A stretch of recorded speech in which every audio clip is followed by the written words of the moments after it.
Selamat siang ya, salam sejahtera untuk kita semua, Bapak Ibu serta rekan-rekan mahasiswa sekalian ya. Jadi hari ini eh, saya dan Pak Muhammad Akbar ya bertugas untuk atau diamanahi untuk menjelaskan tentang bagian kedua dari kuliah pengantar rekayasa dan desain di semester 2 tahun 2021-2022 ya. Terkait dengan judul topik hari ini itu adalah engineering design process atau proses desain rekayasa ya bahasa Indonesianya, proses desain rekayasa. Nah kemarin Pak Pramujo udah menjelaskan ya apa bedanya kita sebagai engineer dan scientist ya, kemudian apa itu engineering ya, apa itu kenapa kita sekarang trennya itu adalah multidisiplin ya, kemudian bagaimana kita memecahkan masalah di masyarakat melalui berbagai produk yang kita hasilkan begitu ya. Nah, hari ini kita akan secara spesifik masuk ke bagaimana sih proses desain atau perancangan dari aktivitas kerekayasaan, kira-kira seperti itu. Nah, mohon diperhatikan bahwa kuliah hari ini nanti tolong diimplementasikan di praktikum kalian setelah UTS ya. Jadi semua yang disampaikan hari ini mohon untuk dipraktekkan ya. Nanti kita akan melihat apa saja yang perlu Anda perhatikan, kalian semua perhatikan nanti di kelompok desain Anda untuk mendesain produk yang nanti akan Anda presentasikan.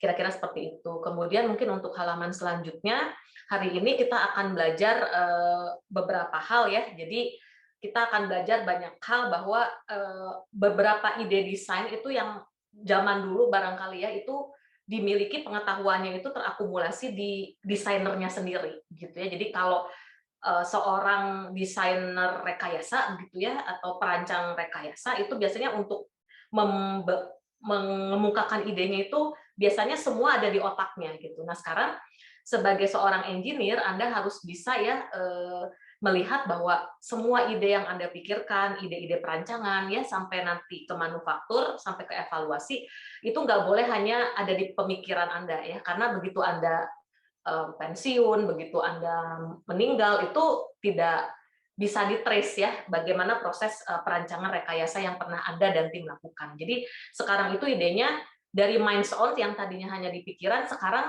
bertransisi atau sekarang trennya itu harus digambarkan dengan baik, dilaporkan dengan baik, dipresentasikan dengan baik begitu.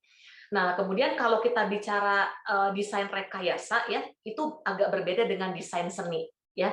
Kalau art design itu memang betul-betul apa ya, idenya itu hanya di desainernya begitu ya. Tapi kalau kita bicara engineering design biasanya ini untuk produk sehari-hari atau produk yang bisa digunakan secara umum, biasanya masih ingat ya bahwa produk itu dihasilkan untuk memenuhi kebutuhan masyarakat begitu ya. Produk itu harus bermanfaat untuk menyelesaikan permasalahan yang ada di masyarakat. Nah, produk yang kita rancang sebagai seorang engineer itu belum tentu satu kali kita melakukan perancangan, satu kali menghasilkan produk itu menjawab semua permasalahan yang ada, permasalahan terkait yang ada. Jadi desain itu selalu berkembang karena tidak ada satu jawaban desain yang hanya satu begitu ya. Nah, kemudian hari ini kita juga belajar ya bahwa sekali lagi sekarang trennya itu bekerja sama kolaborasi antar tim, itu penting banget. Kemudian kita akan belajar bagaimana karakteristik dari seorang perancang yang baik ya, dalam hal ini perancang rekayasa yang baik. Dan untuk mencapai desain yang sukses ya, proses desain yang sukses sampai ke manufaktur sampai ke evaluasi, kita akan belajar dua peraturan dasar ya supaya desain ini berhasil dari waktu ke waktu. Dan ternyata untuk melakukan proses desain sebagai engineer itu kita nggak bisa scatter seperti artisans ya. Nah, kita harus melakukan langkah-langkah sistematik untuk melakukan proses desain sehingga desain itu akhirnya bisa terjawab dari dalam suatu proses manufaktur menjadi barang jadi. Kira-kira seperti itu. Nah, selanjutnya, jadi kalau desain dalam konteks perancangan rekayasa, sekali lagi itu tidak ada satu jawaban desain yang unik ya dalam memecahkan suatu permasalahan. Contohnya ya, dulu kita pengen bikin pesawat ya, pesawat itu harus terbang karena kita melihat kok burung itu bisa terbang dan melampaui lintas pulau, lintas samudra begitu ya. Nah kemudian orang mulai berpikir dengan analogi burung tersebut kita mau mendesain pesawat begitu. Nah, ketika kita bicara pesawat berarti pesawat itu kan terbang ya gitu ya, pesawat terbang beda dengan mobil dan seterusnya. Pesawat itu harus punya unsur keamanan yang baik, artinya kalau bisa 100% itu aman dari kecelakaan ya. Tetapi kalau kita mempunyai pesawat yang aman dari kecelakaan, biasanya material pembentuknya itu identik dengan material yang berat. Jadi kalau material yang berat biasanya kalau dia kena tumbukan itu tidak hancur begitu ya. Nah, tetapi kalau material yang berat akibatnya apa? Pesawat itu nggak bisa terbang karena terlalu berat untuk menerbangkan pesawat tersebut karena materialnya terlalu berat. Artinya dalam melakukan proses desain biasanya nanti kalian akan bertemu beberapa keperluan atau kebutuhan requirements dalam hal ini yang saling trade off. Trade off itu saling bertolak belakang. Ya. Nah, sekarang gimana sebagai seorang engineer Anda melakukan desain engineering yang bisa mengakomodasi mencari titik balance antara competing kriteria tersebut tadi. Aman tapi harus juga ringan begitu. Nah, itu seperti itu, maka barangkali itu ditemukanlah logam aluminium ya sebagai bahan pesawat yang merupakan campuran dari beberapa logam dengan mengakomodasi kriteria harus kuat, tahan kecelakaan, tapi juga ringan begitu. Nah, sehingga kalau kita bicara hal perancangan begitu ya, sekarang harus dituliskan semuanya. Artinya Anda harus menuliskan perancangan Anda ke dalam suatu working widget itu apa ya, mechanical device begitu ya, yang harus dibangun begitu untuk mengakomodasi beberapa fungsi yang sudah diterjemahkan. Jadi most designs are hands-on, sekarang dituliskan, Anda harus to build a working widget that perform some stated function. Jadi fungsi-fungsinya nanti kita tentukan mana yang harus diakomodasi dalam suatu desain perancangan. Ya. Selanjutnya, nah setiap proyek perancangan itu kita nggak bisa kita hanya nyelesain sendiri ya. Sekarang prinsip jangankan individu ya, perusahaan pun sekarang prinsipnya kolaborasi. Jadi apalagi kalau kita bicara proyek perancangan, nanti kalian ada exercise tentang bikin project design ya. Nah, jadi kita perlu kerja tim ya.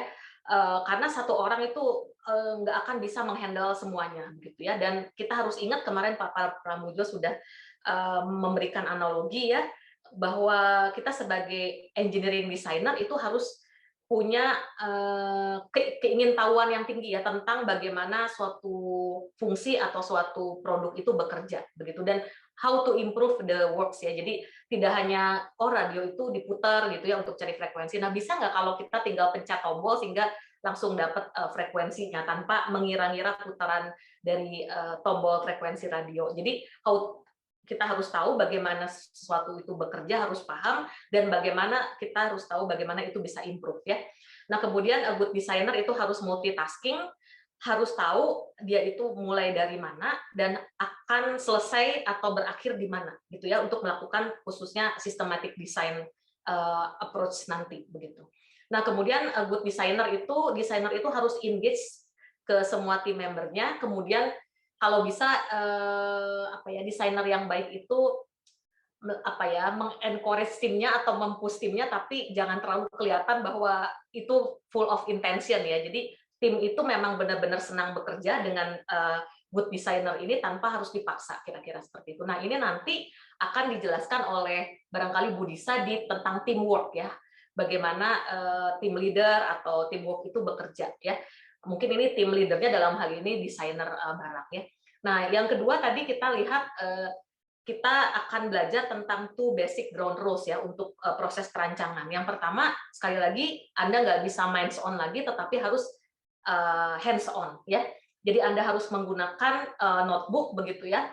Notebook itu mungkin sarana entah komputer, entah tablet, entah apapun untuk untuk menuliskan ya ide-ide Anda ya. Ide Anda itu dituliskan ya seperti menulis novel, tapi ini menulis desain begitu ya, dituliskan, kemudian kalau ada catatan penting tolong dilampirkan, kemudian kasih bantuan visual berupa grafik ya, kemudian kalau kita bicara desain engineering of product ya, itu kita bisa melakukan proses sketsa ya. Nah, sehingga orang itu paham ya apa ide yang Anda maksud ke dalam bentuk produk yang real begitu.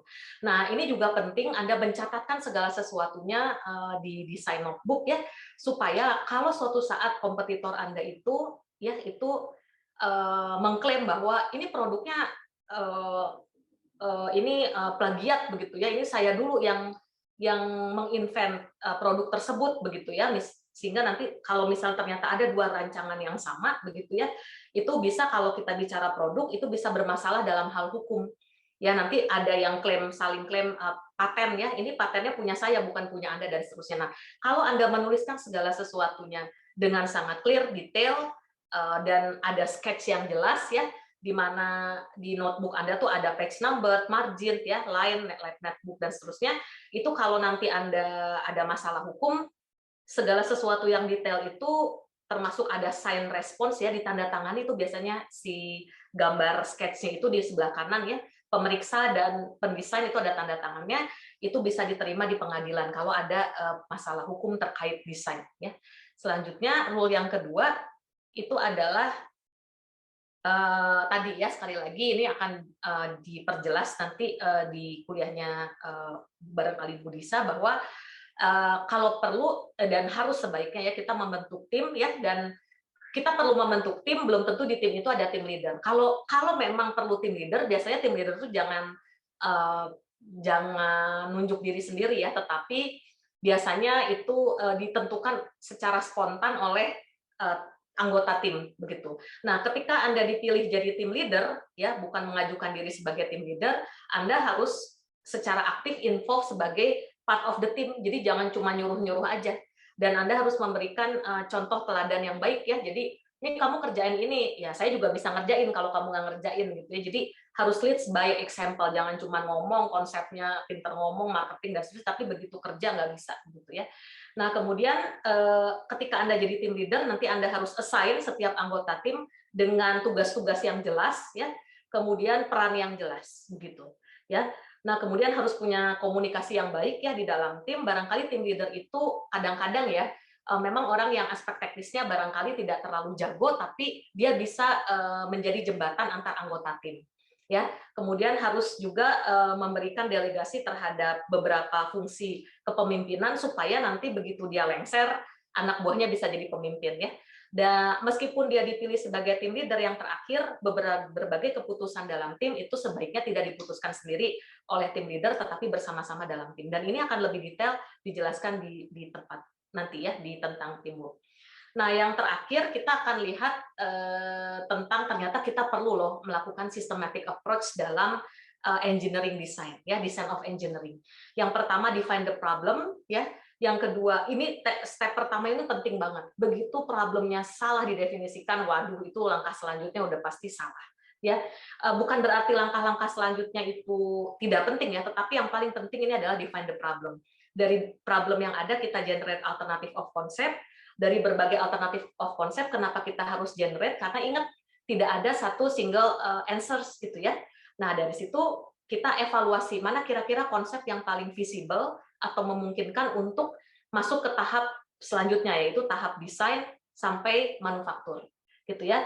Nah, setelah kita melihat konsep mana yang terpilih, kita detailkan desainnya ya dalam bentuk gambar teknik. Anda sudah belajar gambar teknik di semester 1 ya. Nah, setelah gambar teknis selesai, biasanya kalau kita bicara perusahaan, biasanya kita akan presentasikan ke klien, calon investor, pemberi modal, atau bahkan calon buyer atau pembeli dari produk yang kelak Anda akan produksi dengan massal melalui proses manufaktur. Ya, nah jadi harus ada design defense ya. Nah, setelah di-approve, Anda dapat sumber pendanaan, kandidat of buyer, kandidat of supplier, selanjutnya tahap manufaktur and test ya. Jadi tahap mulai dari penerjemahan tahap desain sampai ke produk akhir, dites lagi produk akhirnya, kemudian di evaluate of performance. Jadi sebetulnya di slide ini hanya ada seven steps of engineering seven step of engineering design. Nah, yang 8 itu sebetulnya mirip dengan nomor 5, tetapi lebih detail lagi. Jadi kalau nomor 5 itu masih tahap belum final design. Nah, begitu final design itu harus Anda prepare report ya, kemudian presentasinya juga difinalisasi, sehingga nanti di kuliah ini ada 2 kali presentasi sampai ke prepare the final design report. Tetapi di sini sebetulnya hanya ada 7 ya yang paling untuk seven step of engineering design ya. dari define the problem sampai evaluate the performance. Oke, selanjutnya barangkali, nah yang pertama ini ya, yang paling penting defining the problem. Ya, nah sekali lagi kalau kita bicara proses perancangan itu bukan satu iterasi, ya bukan sekali iterasi, harus mencoba berkali-kali, dan itu sifatnya open loop ya, bukan closed loop ya, jadi berkali-kali dan nggak bisa hanya sekali exercise ya. Dan Anda perlu sekali untuk jangan terlalu banyak juga exercise, nanti sampai akhir semester barangnya belum jadi-jadi gitu ya. Sehingga kita perlu bantuan teams untuk saling berinteraksi dalam proses desain. Nah, di proses desain biasanya tadi mulai timbul masalah ketika ada kebutuhan yang saling bertolak belakang tadi ya, pesawat itu harus kuat tapi nggak boleh berat begitu. Nah, untuk mencari titik kesetimbangan di antara keduanya, kita harus melakukan proses assessment ya. Jadi beberapa conflicting requirements kita harus melakukan proses assessment apa sebetulnya yang dibutuhkan begitu. Nah, ketika masalahnya itu sudah jelas, sudah clear, baru kita melakukan proses detailing list of specification. Masih harus diingat-ingat bahwa list of specification itu dibagi menjadi dua ya, ada demanded specification sama wish specification, dan demanded dan wish ini menjadi batasan kita atau titik pijak kita untuk melakukan proses desain ya. Nah, sehingga yang paling pertama milestone itu adalah clarifications of the task ya. Next. Nah, ini contohnya ya problem definition ya. Misalnya ya, kita punya restoran atau hotel gitu ya, atau apartemen di mana customer kita itu komplain ya, kok liftnya nih lama banget gitu ya, karena restoran, hotel atau apartemen kita tuh gedung yang sangat tinggi gitu ya, kok lama banget waktu tunggu di lantai 1 ke atas begitu ya. Nah, bisa saja kalau kita sebagai terburu-buru begitu ya untuk memecahkan masalah ini, ya sudah, manajemen hotel atau apartemen atau restoran itu memutuskan, oke, oh segera install lift yang baru misalnya begitu ya, lift yang baru begitu. Nah, tapi kalau install lift yang baru itu kan berarti harus ada perombakan gedung ya, di mana itu akan menimbulkan capital expenditure yang tinggi ya, capex, nanti Anda belajar di analisis biaya, juga mahal sekali kalau kita install lift baru. Nah, barangkali solusinya itu barangkali ya, nggak harus install lift yang baru, tetapi kita cukup di lantai 1 itu kasih musik yang menenangkan begitu ya, supaya ketika orang nunggu lift itu nggak kerasa karena senang dengerin musik, atau justru orang yang sedang menunggu itu ditawarin kopi ya, morning coffee gitu.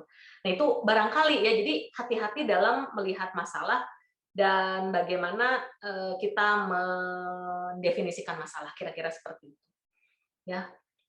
Oke.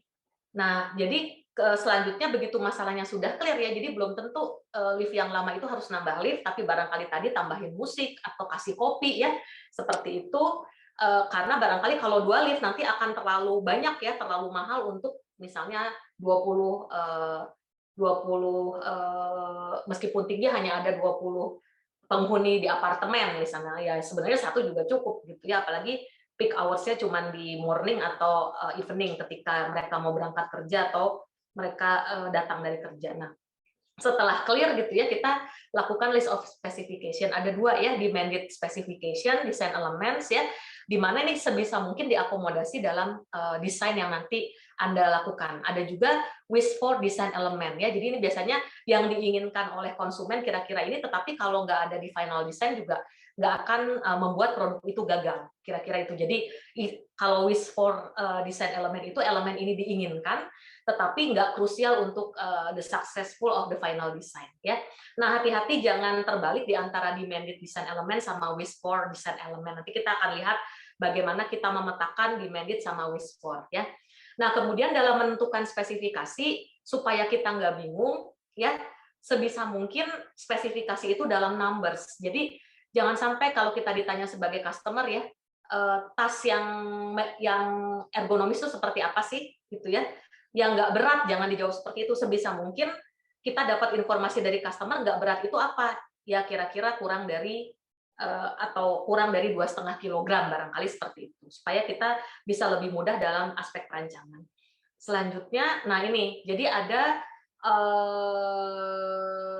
12 ya, 12 kategori umum dalam melisting specification. Jadi spesifikasi itu juga nggak boleh terlalu liar kita tentukan, tetapi lebih baik bisa di mapping ke satu atau lebih atau bahkan semua dari ke-12 kategori umum untuk spesifikasi. Gitu. Nanti kita akan lihat bagaimana kita memapping spesifikasi ke dalam 12 kategori ini. 12 kategori ini tuh mulai dari performance, geometry, materials, energy, time, cost, sampai weight. Ya, itu ada 12 common kategori. Selanjutnya.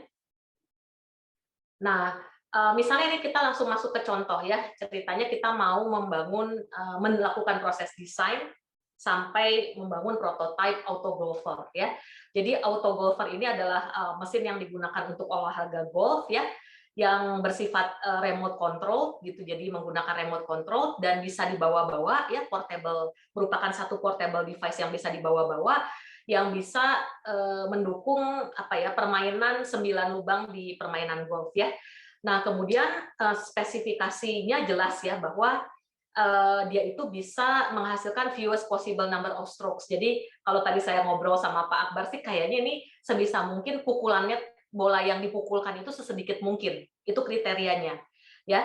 Nah, kemudian instruktur golf juga minta beberapa request begitu, dan minta Anda sebagai student untuk membangun complete list of specification dari autogolfer ini. Ya, kira-kira seperti itu. Nah, jadi ini sudah jelas ya tadi portable, remote control, kemudian bisa mendukung proses permainan golf yang versi 9 holes ya. Kemudian ada beberapa spek ya. Nah, dari sini dari si instructor kita dapat ini ya. Instructor itu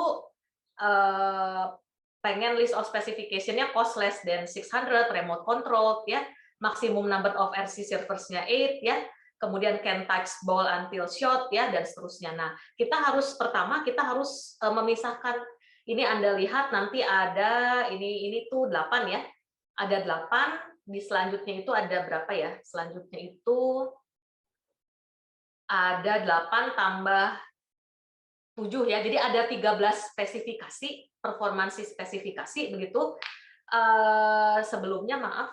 Nah, ini kita harus pisahkan mana yang demanded, yang harus kalau sebisa mungkin itu sebelumnya itu jadi mulai dari spek yang next.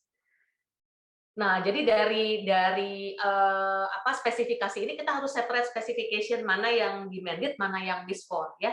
Nah, tadi kan ada 13 ya. Nah, 13 itu kita kasih kolom ya, mana yang demand, mana yang wished for. Jadi kan intinya tadi ya harus pakai remote control, kemudian portable device, harus bisa 9 balls ya untuk permainan golfnya. Nah, sehingga yang 2 terakhir ini barangkali untuk kenyamanan ya. Jadi kenapa yang 2 terakhir ini wish, sisanya itu demanded gitu ya. Nah, sebisa mungkin yang demanded itu diakomodasi dalam nanti desain engineering yang kita bangun. Kira-kira seperti itu. Nah, selanjutnya dari 13 tadi performance specification sama dan seterusnya, kita bisa mapping ke tadi 9 kriteria umum ya. 9 kriteria umum, dan ternyata ini hanya 5 ya kriteria yang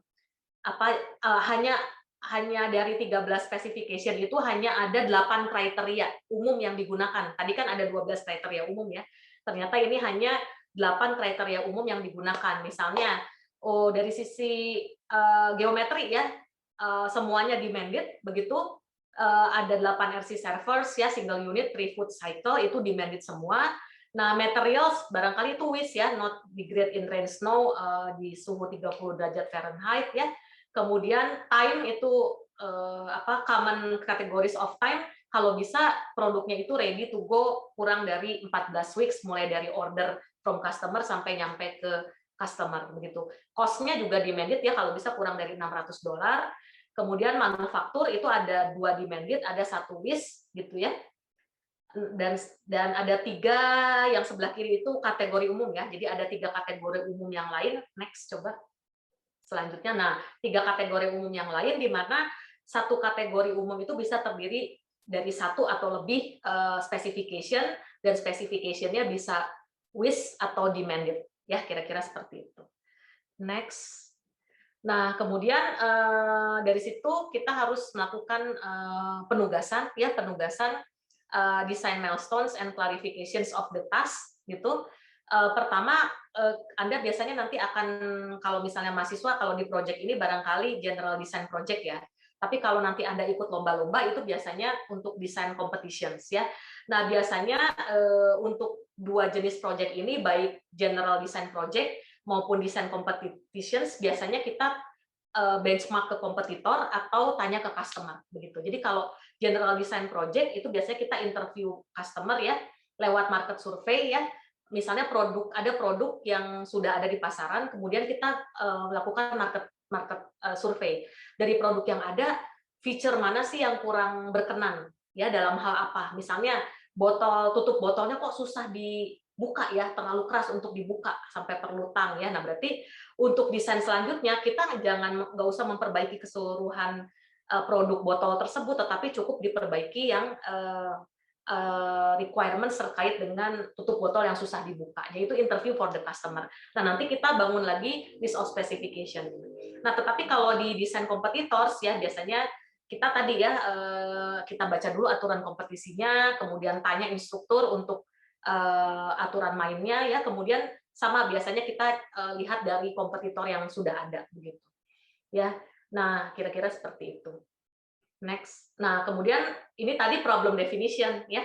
Nah, yang kedua tadi sebelumnya, maaf, yang kedua itu adalah detail generation of alternative of concept. Nah, ini perlu banget brainstorming. Brainstorming itu diskusi ya, namanya juga brainstorming ya. Jadi kita diskusi dengan semua anggota tim ya, supaya apa?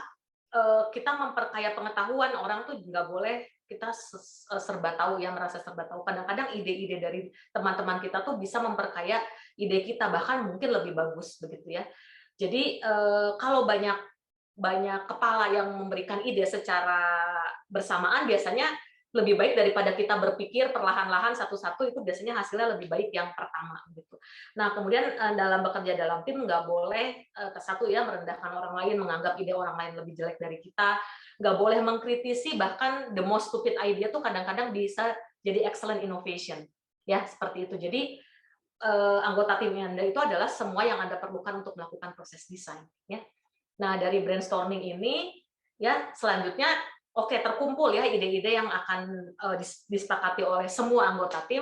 Nah, kita melakukan tadi udah mulai hands on dari ide ke konsep ya. Nah, konsep itu bisa dituangkan dalam sketching ya. Nah, sketching itu sketsa, konsep itu harus disketsakan ya. Sketsa itu bisa dalam bentuk sketsa tulisan tangan atau sketsa dalam bentuk gambar teknik, computer generated draw gitu ya. Nah, ingat-ingat ya, nanti kalau ngerjain tugas, kalau bagian konsep sketching nggak boleh ada dimensi dulu, berapa ukurannya itu nggak boleh. Ini bukan detail drawing design, belum masuk ke detail drawing design. Ini basic how to visualize the idea of the product concept ya. Nah, tetapi meskipun belum ada dimensi produk ukuran, itu sudah perlu ada komponen-komponen atau parts yang sudah ada labelnya, khususnya kita harus menggambarkan main features ya, jadi bagian utama dari produk tersebut. Nah, kalau Anda melakukan konsep sketching ini dengan handwritten sketching, labelingnya silahkan juga ditulis tangan, gitu ya. Dan kalau bisa sketching ini tuh dari berbagai perspektif angle, ya. Jadi sudut pandang ya. Jadi dari kalau sketchnya itu dilihat dari atas, dari bawah, dari samping kiri kanan, kemudian dan seterusnya. Ya, jadi harus bisa sketching ini beberapa views ya atau angle ya.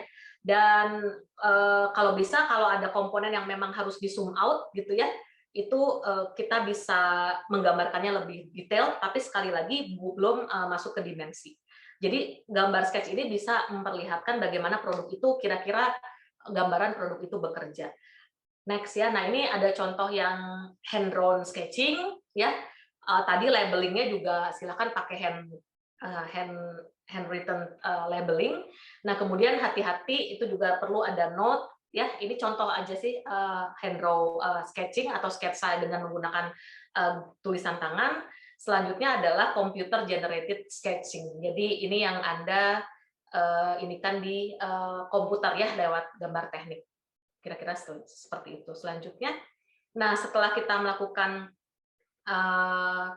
sketsa gitu ya, baik dengan tulisan tangan atau Anda silakan pilih pakai computer generated sketch, kemudian kita harus mulai memikirkan gimana kita membangun winning design ya. Nah, jadi kalau kita mau mendesain sesuatu, sebaiknya kita mulai dari hal-hal yang paling dekat di kehidupan sehari-hari kita. Ya, contohnya apa namanya pesawat terbang ya, itu kan melihat dari burung yang bisa terbang di udara. Manusia juga pengen seperti burung ya, bisa terbang di udara, melintasi samudra, pulau dan seterusnya. Maka timbullah ide pesawat terbang, begitu ya. Kemudian misalnya kapal amfibi ya, itu barangkali bisa di darat dan di laut, barangkali dia melihat analogi katak ya yang bisa hidup di dua alam begitu ya. Jadi di dua ini darat dan ini. Kemudian kalau kapal barangkali pengen seperti ikan tapi juga pengen seperti bebek gitu ya. Jangan tenggelam seperti ikan tapi pengen seperti bebek bisa ini di atas air begitu. Nah, jadi kita mulai ya winning design itu dimulai dari hal-hal kecil yang ada di sekitar kita untuk menjadi tolak ukur kita mau mendesain seperti apa begitu. Nah, atau bisa juga selain melihat dari hal-hal di sekitar kita, itu poin yang pertama, bekerja gitu ya. Nah, kita juga bisa lihat kita bisa melakukan reverse engineering, jadi re-engineering dari produk-produk yang similar. Jadi kalau kita mau membangun bukan produk yang inovasi, bukan produk yang invention, ya itu biasanya kita bisa lihat dari similar produk itu yang dikembangkan. Ya, barangkali kalau kita lihat reverse engineering itu barangkali contohnya ya kalau kita makan sushi ya, dulu kan sushi yang nyamperin kita ya. Nah sekarang kan ada kaiteng sushi ya dengan belt conveyor yang susinya yang bergerak mendekati customer gitu ya. Nah itu barangkali ya itu salah satu bentuk reverse engineering dari analogi kehidupan sehari-hari juga, itu dari conveyor belt di airport ya ketika kita ngambil bagasi begitu ya. Nah itu barangkali conveyor belt itu ternyata bisa diterapkan di restoran loh begitu. Nah tapi hati-hati kalau kita melakukan desain ya, kita harus cek dulu apakah desain kita itu proses itu sudah terdaftar di patent office ya atau kantor paten. Nanti salah satu dari Bapak Ibu di sini akan menjelaskan apa bedanya copyright, patent ya dan seterusnya ya. Nah, ini juga bisa lewat literatur search untuk mencari winning design ya. Selanjutnya, nah kemudian ini tadi setelah kita sketching, nah kita harus melakukan functional decomposition of complex system tadi. Si auto golfer itu harus memiliki fungsi-fungsi apa sih supaya dia bisa bekerja ya. Jadi kita harus melakukan proses dekomposisi dari produk RC golf mesin ke dalam 5 fungsi dekomposisi ya dari sistem yang kompleks remote control golf mesin. Nah, Anda bisa lihat di sini ada drive, chip, put, load ball sama transport mesin ya yang membentuk fungsi remote control golf mesin ya. Selanjutnya, nah dari functional decomposition ya kita jadi dari satu produk fungsi-fungsi apa aja yang harus ada ya. Nah, dari fungsi itu fungsi ini harus diterjemahkan ke konsep yang seperti apa. Nah, kembali lagi di tahap kedua dari functional composition of complex design, yang pertama kan dekomposisi fungsi ya.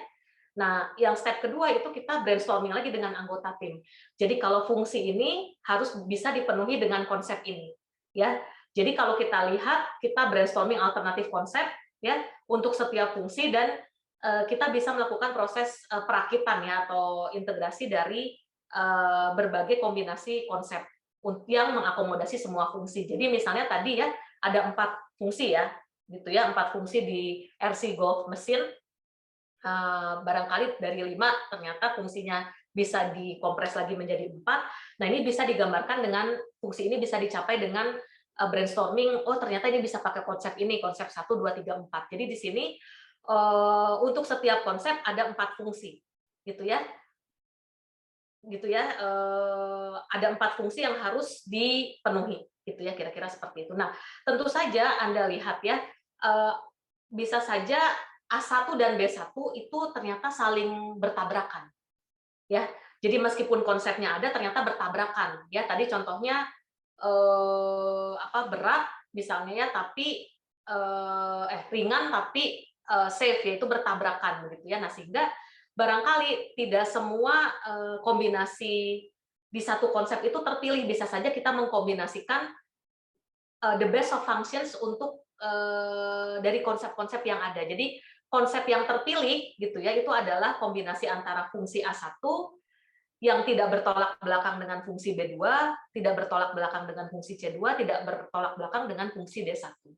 Nah, kemudian kita nggak boleh hanya memilih satu ya, kita juga bisa melihat konsep kedua yang terpilih berdasarkan brainstorming, yang terpilih itu adalah konsep A4 ya, yang mengakomodasi fungsi A ya, yang bisa dikombinasikan dengan B2, C4 dan D2. Ya, itu adalah kombinasi dari the best of function yang tidak saling bertabrakan. Gitu. Jadi dalam satu konsep belum tentu ya semuanya itu inline ya, ada yang bertabrakan. Nah, ini contohnya. Nah, dari situ kita bisa lihat menggambarkan ya, udah mulai sketsa lagi ya dari kombinasi yang mungkin terpilih. Jadi misalnya ini tadi ya BLIM remote control BLIM di satu apa ya, satu fungsi yang ada di RC auto golfer tadi kan salah satunya ada BLIM ya. Nah, ternyata fungsi BLIM itu juga bisa didekomposisi lagi ke dalam fungsi float, move horizontally dan turn, move up and down and grab the nerve ball gitu ya. Itu dengan 4 konsep ini. Nah, Anda bisa lihat ternyata dari satu fungsi itu bisa dipecah lagi menjadi subfungsi ya. Dan ini kombinasinya banyak ya, floatnya misalnya bisa menggunakan hot air, helium, hidrogen. Move horizontally-nya bisa propeller dan rudder, two propellers, rotating turret ya, atau two propellers at 90 degrees of movement ya, dan seterusnya. Nah, selanjutnya dari sini berdasarkan sketsa ini kita kembali brainstorming selanjutnya. Kita kembali brainstorming, kayaknya konsep yang paling mungkin untuk BLIM-nya RC Auto Golfer itu adalah ini. Jadi float-nya helium semua, kemudian bisa pakai two propellers, rotating turret, propeller with rudder, dan seterusnya. Ya, itu miriplah sama yang tadi, cuman ini diimplementasikan ke BLIMS-nya RC Auto Golfer. Ya, kira-kira seperti itu. Selanjutnya, nah dari 3 konsep ini, kita harus melakukan evaluasi dari alternatif ya, seleksi dari suatu konsep ya. Nah, beberapa mekanisme ya dalam mengevaluasi alternatif dan memilih konsep gitu ya. Yang pertama kalau bisa konsep yang terpilih itu apa ya? Adalah konsep-konsep yang bisa meminimasi konten informasi. Nanti saya akan jelaskan apa yang dimaksud dengan minimasi konten informasi ya. Kemudian kalau bisa konsep yang terpilih itu mempertahankan ya fungsi yang independen supaya tadi nggak ada yang tabrakan atau bertolak belakang ya sebisa mungkin. Tapi nanti kita akan lihat kalau fungsinya terlalu independen nanti susah di manufakturnya, nanti kita akan lihat ya. Nah, kemudian ada beberapa konsiderasi tambahan dalam mengevaluasi alternatif konsep yang terpilih gitu ya. Tadi kan baru visible concepts ada 3. Nah, final konsep mana yang mau dimanufaktur kan cuma 1 biasanya. Nah, itu dengan kriteria ini ya. Jadi contohnya kalau bisa si konsep terpilih jangan hanya minim informasi, independen fungsinya, tapi begitu dimanufaktur sulit gitu ya. Kemudian ingat kalau kita melakukan desain, desainer itu mendesain pada kondisi ideal. Pada kenyataannya ketika hasil desain itu dipakai, produk itu dipakai, banyak hal yang mempengaruhinya, contohnya lingkungan ya. Desainernya dari Indonesia hanya ada 2 musim, hujan dan panas, untuk memproduksi produk yang akan digunakan di negara 4 musim. Nah, itu harus dikonsiderin ya berbagai resiko terkait dengan pengaruh eksternal, lingkungan, suhu udara, atau pemakaian internal. Barangkali kalau konsumen di Jepang itu lebih apik ya dalam menggunakan barang tuh lebih apik ya, dia simpan dengan rapi dan seterusnya. Dan juga kadang-kadang kita harus memperhatikan ada beberapa aspek manufaktur yang salah. Nah, itu disebut dengan robustness of the product. Jadi produk didesain pada kondisi ideal. Nah, kita harus konsiderasi konsep yang terpilih bagaimana dia robust terhadap kondisi luar, pemakaian maupun error manufaktur ya. Dan kemudian kalau produk itu mau dikembangkan atau berubah, sebisa mungkin desain itu fleksibel atau adjustable tanpa harus merombak desain secara radikal ya. Dan kita nanti pada akhirnya ada beberapa kriteria yang perlu menggunakan decision matrix criteria untuk memilih konsep akhir yang akan dimanufaktur. Ya, selanjutnya, nah jadi yang pertama ya, jadi dalam melakukan evaluasi dan memilih konsep gitu ya, yang paling diperlukan adalah kita harus minimize the information content of the design. Nah, apa namanya, desain yang baik ya, desain yang baik, konsep desain yang baik itu kalau bisa jangan terlalu rumit lah, nanti gambar tekniknya, desain sketch-nya tuh jangan terlalu rumit gitu ya. Nah, jadi the best design itu selalu biasanya desain yang hanya spesifik secara unik digunakan itu, dan informasinya tuh kalau bisa seminimum mungkin supaya nanti operator pembuat produknya tuh nggak bingung gitu ya. Jadi pada saat operator, jadi ketika baca gambar teknisnya gitu ya, aduh begitu ribet gitu ya, ribet itu rasanya, aduh ini kayaknya susah untuk dimanufaktur. Nah, kemudian ketika kalau informasi kontennya itu minim juga, tapi jangan terlalu minimalis juga ya, optimum lah gitu, jangan terlalu banyak informasi, tapi juga jangan lack of information juga. Nah, harus optimum information supaya apa? Ketika dibuat, itu operator yang membuat, kan kita desainer bukan pembuat ya, kita perancang. Nah, yang membuat itu kan operator barangkali yang memiliki tingkat pendidikan terbatas ya. Nah, kalau bisa operator mesin atau apa itu bisa dengan gampang menerjemahkan gambar dari desain kita, sehingga dia jelas SOP-nya. Nyalakan mesin ya, setting apa namanya, barangkali setting tools begitu ya, kemudian setting kecepatan tools, kemudian letakkan gambar gitu ya, letakkan part, kemudian lakukan berbagai proses produksi. Jadi intinya sebisa mungkin itu simple ya, bukan minimalis ya, tapi simple. Jadi ini pakai KISS principle ya, keep it simple stupid. Jadi orang yang awam sekalipun paham tentang desain yang kita ingin informasikan ya. Selanjutnya, nah selanjutnya itu terkait dengan ini desain guidelines ya. Jadi kalau bisa dalam mendesain produk ya, sebisa mungkin jumlah partnya tuh nggak terlalu banyak ya. Jadi Anda bayangkan mobil itu adalah salah satu produk akhir yang terdiri atas ribuan komponen. Nah, sekarang tantangan dari para desainer mobil adalah salah satunya how to minimize the number of parts, jangan terlalu banyak perintil-perintil. Ya, dan selain jangan terlalu banyak part, karena ini nanti akan mempersulit proses assembly atau perakitan ya dalam konteks mobil, itu juga jangan terlalu variate ya. Jangan terlalu banyak part yang unik ya, sebisa mungkin nanti kita pakai common komponen atau modular parts ya.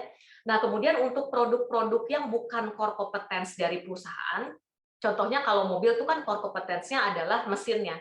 Nah, berarti di luar mesin, misalnya bannya ya kalau bisa beli aja dari produsen ban. Jadi kita outsource ya. Jadi sebisa mungkin part yang bukan merupakan kompetensi inti suatu perusahaan, ya itu sebisa mungkin di outsource aja dari supplier luar ya, tapi suppliernya juga jangan yang asal-asalan ya.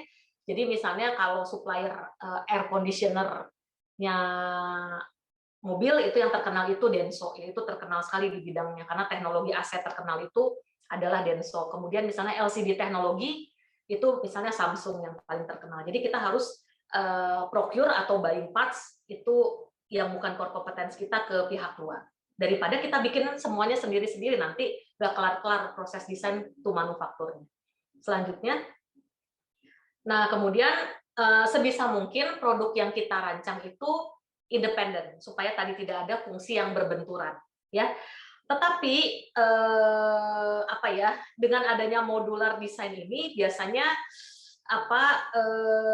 jadi sebisa mungkin tuh barang itu dibentuk oleh produk-produk modular.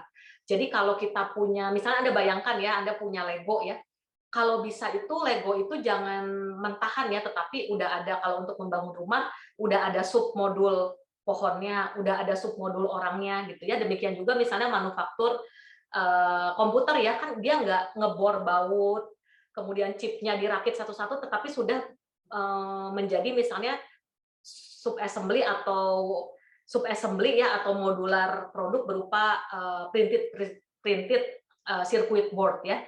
Tahu kan ya, printed circuit board itu yang ada satu set komponen gitu ya yang berisi chip, udah dibaut, udah disolder, kemudian udah ada penampangnya dan seterusnya. Nah, nanti ini tinggal di-attach ke final produk begitu ya, seperti itu.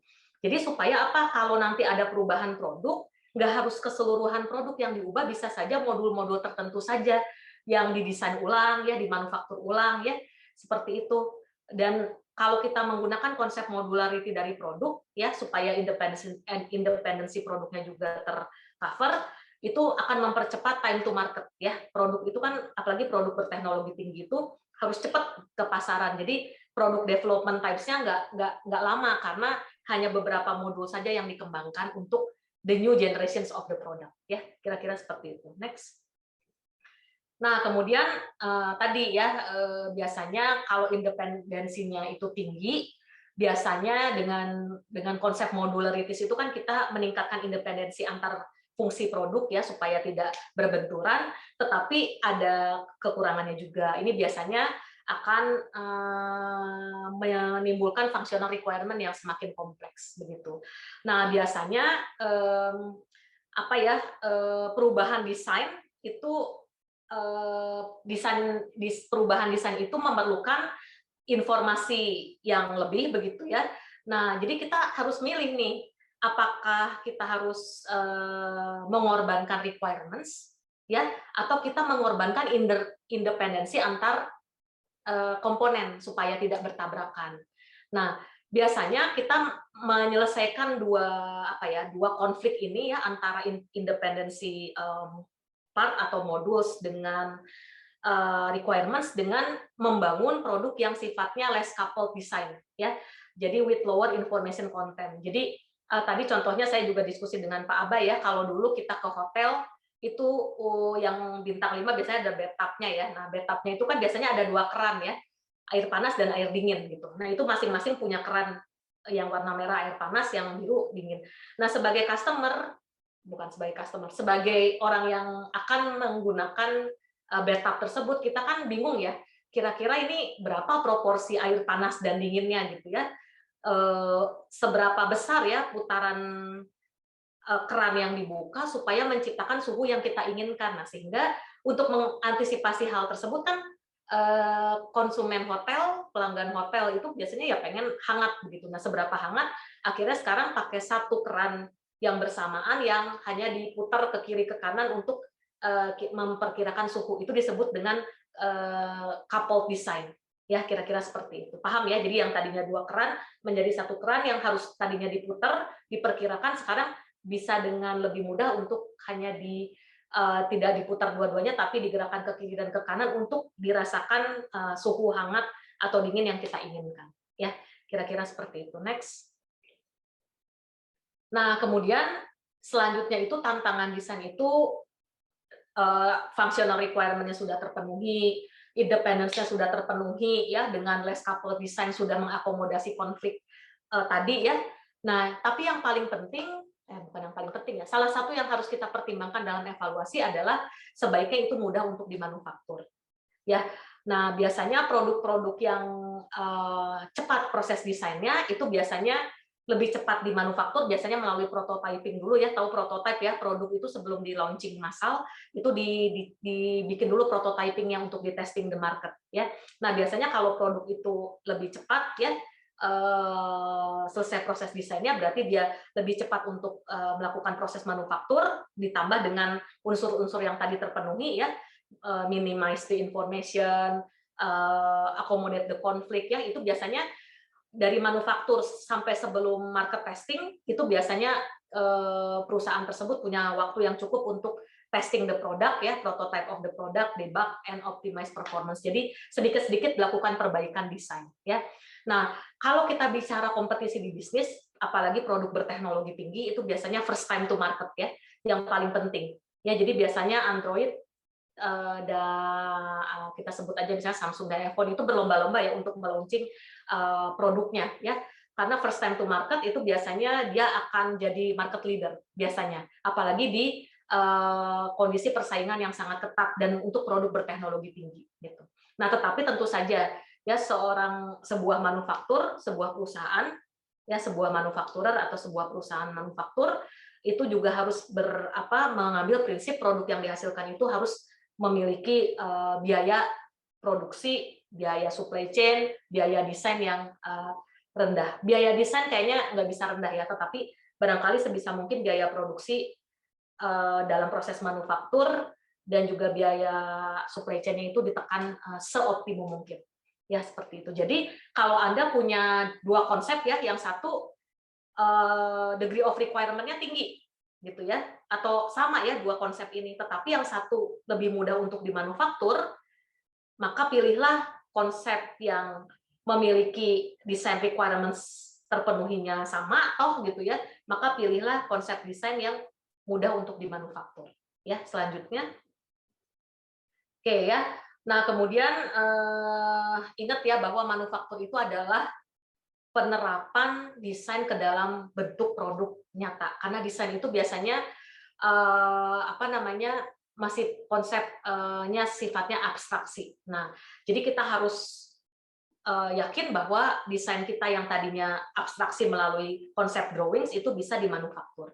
Nah, ini beberapa pertanyaan yang sebetulnya terkait ya dengan penjelasan sebelumnya. Ada nggak part yang besar? Kemudian seberapa banyak jumlah part yang berbeda-beda ya? Kemudian geometrinya kompleks nggak begitu ya? Kemudian mana part yang bisa diproduksi sendiri atau harus diproduksi sendiri karena itu adalah core kompetensinya gitu. Jadi kalau perusahaan mobil nggak mungkin dia outsource mesinnya karena itu core kompetensinya. Tetapi ban, spion, ya, body mobil itu dia outsource, ya, atau purchase atau buying ke supplier. Ya, next. Oke, selanjutnya, nah tadi ya juga desain kita itu harus mengantisipasi, harus robust. Desain itu harus robust dalam hal dia mampu mengantisipasi hal-hal yang awalnya mungkin tidak kebayang ketika seorang desainer mendesain suatu produk rekayasa ya. Jadi kadang-kadang desainer itu harus mempertimbangkan unexpected error. Bisa saja pas proses manufakturnya error karena barangkali materialnya terlalu lembek, ketika dibor dia malah kentok gitu ya.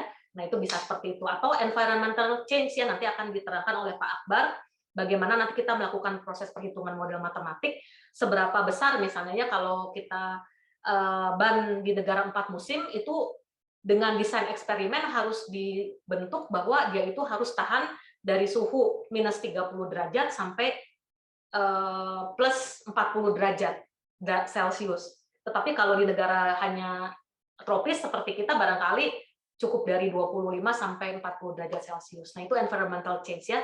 Dan internal wear, bagaimana penggunaan barang dikaitkan dengan tradisi konsumennya. Biasanya kalau orang Indonesia barangkali ya lebih gampang untuk mengganti-ganti produk ya gitu karena barangkali harga tidak terlalu mahal dan seterusnya. Tapi kalau untuk di negara lain ya karena barang mahal sebaiknya pemakaiannya juga sangat hati-hati barangkali seperti itu ya.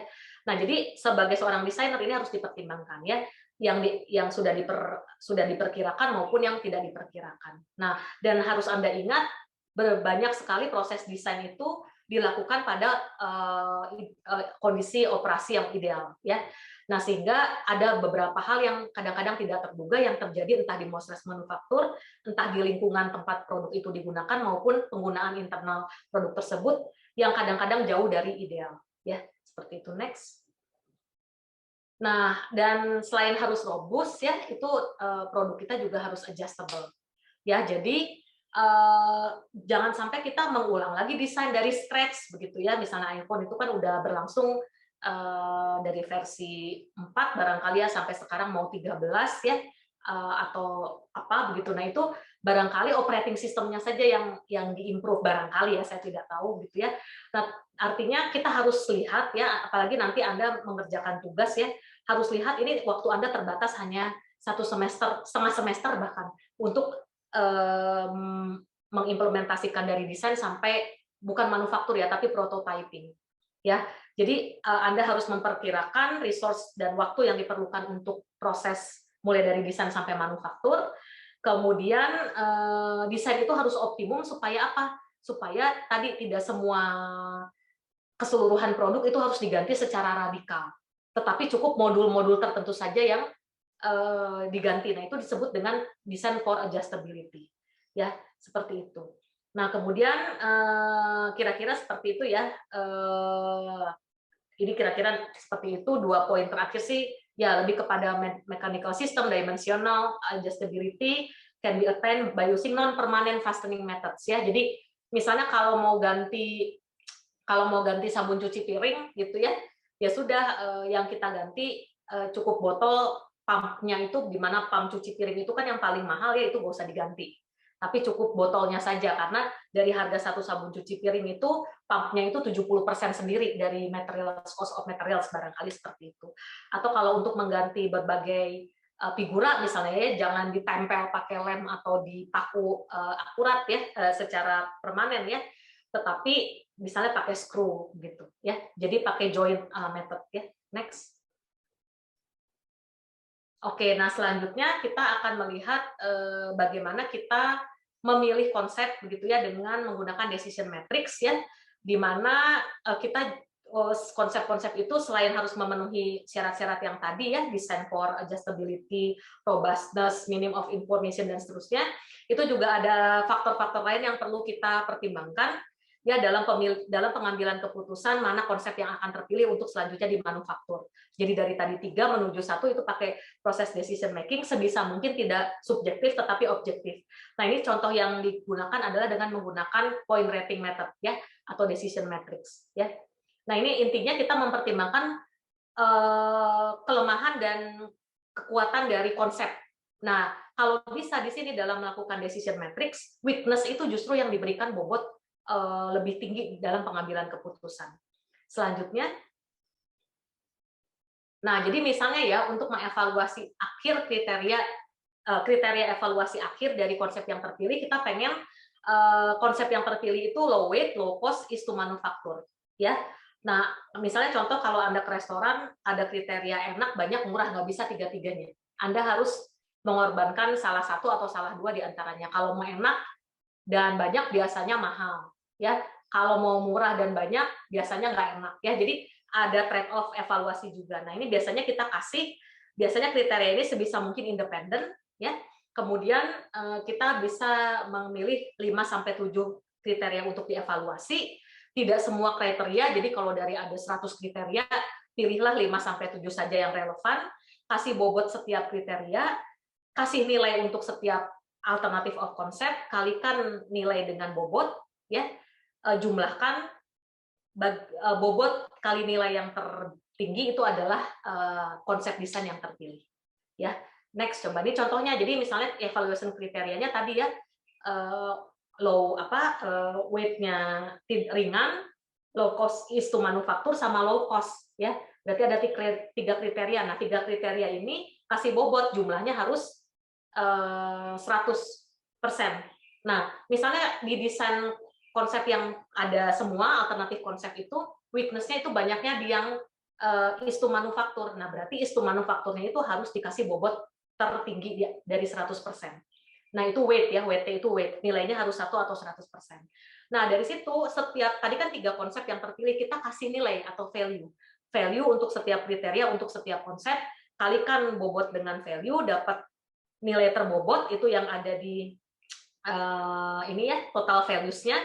Nah, nanti Anda lihat ya, semakin tinggi values-nya, kita sepakat semakin baik performansi konsep tersebut di kriteria tertentu. Jadi kalau 0, nilainya berarti konsep A di kriteria 1, 0, berarti dia totally useless ya. Tapi kalau konsep A untuk kriteria 2 di konsep A itu 10, berarti perfect nilainya ya. Nah, ini yang terpilih adalah yang tertinggi di antara perkalian bobot dengan nilai ya. Selanjutnya. Oke ya, nah ini dalam terakhir barangkali dalam menentukan kriteria apa saja yang perlu kita list 5 sampai 7 kriteria, kita biasanya melibatkan cross functional teams ya.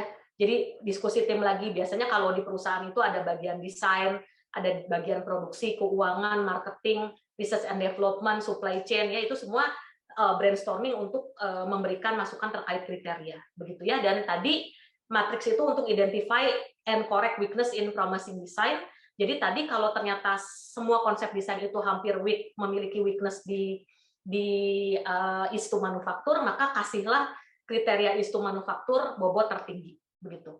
Nah, kemudian bisa juga ya kita menemukan konsep alternatif konsep yang baru setelah kita melihat oh ternyata kelemahan ini bisa diakomodasi dengan kriteria kedua di konsep kedua bisa mengakomodasi atau menutupi kelemahan kriteria 2 di konsep 1.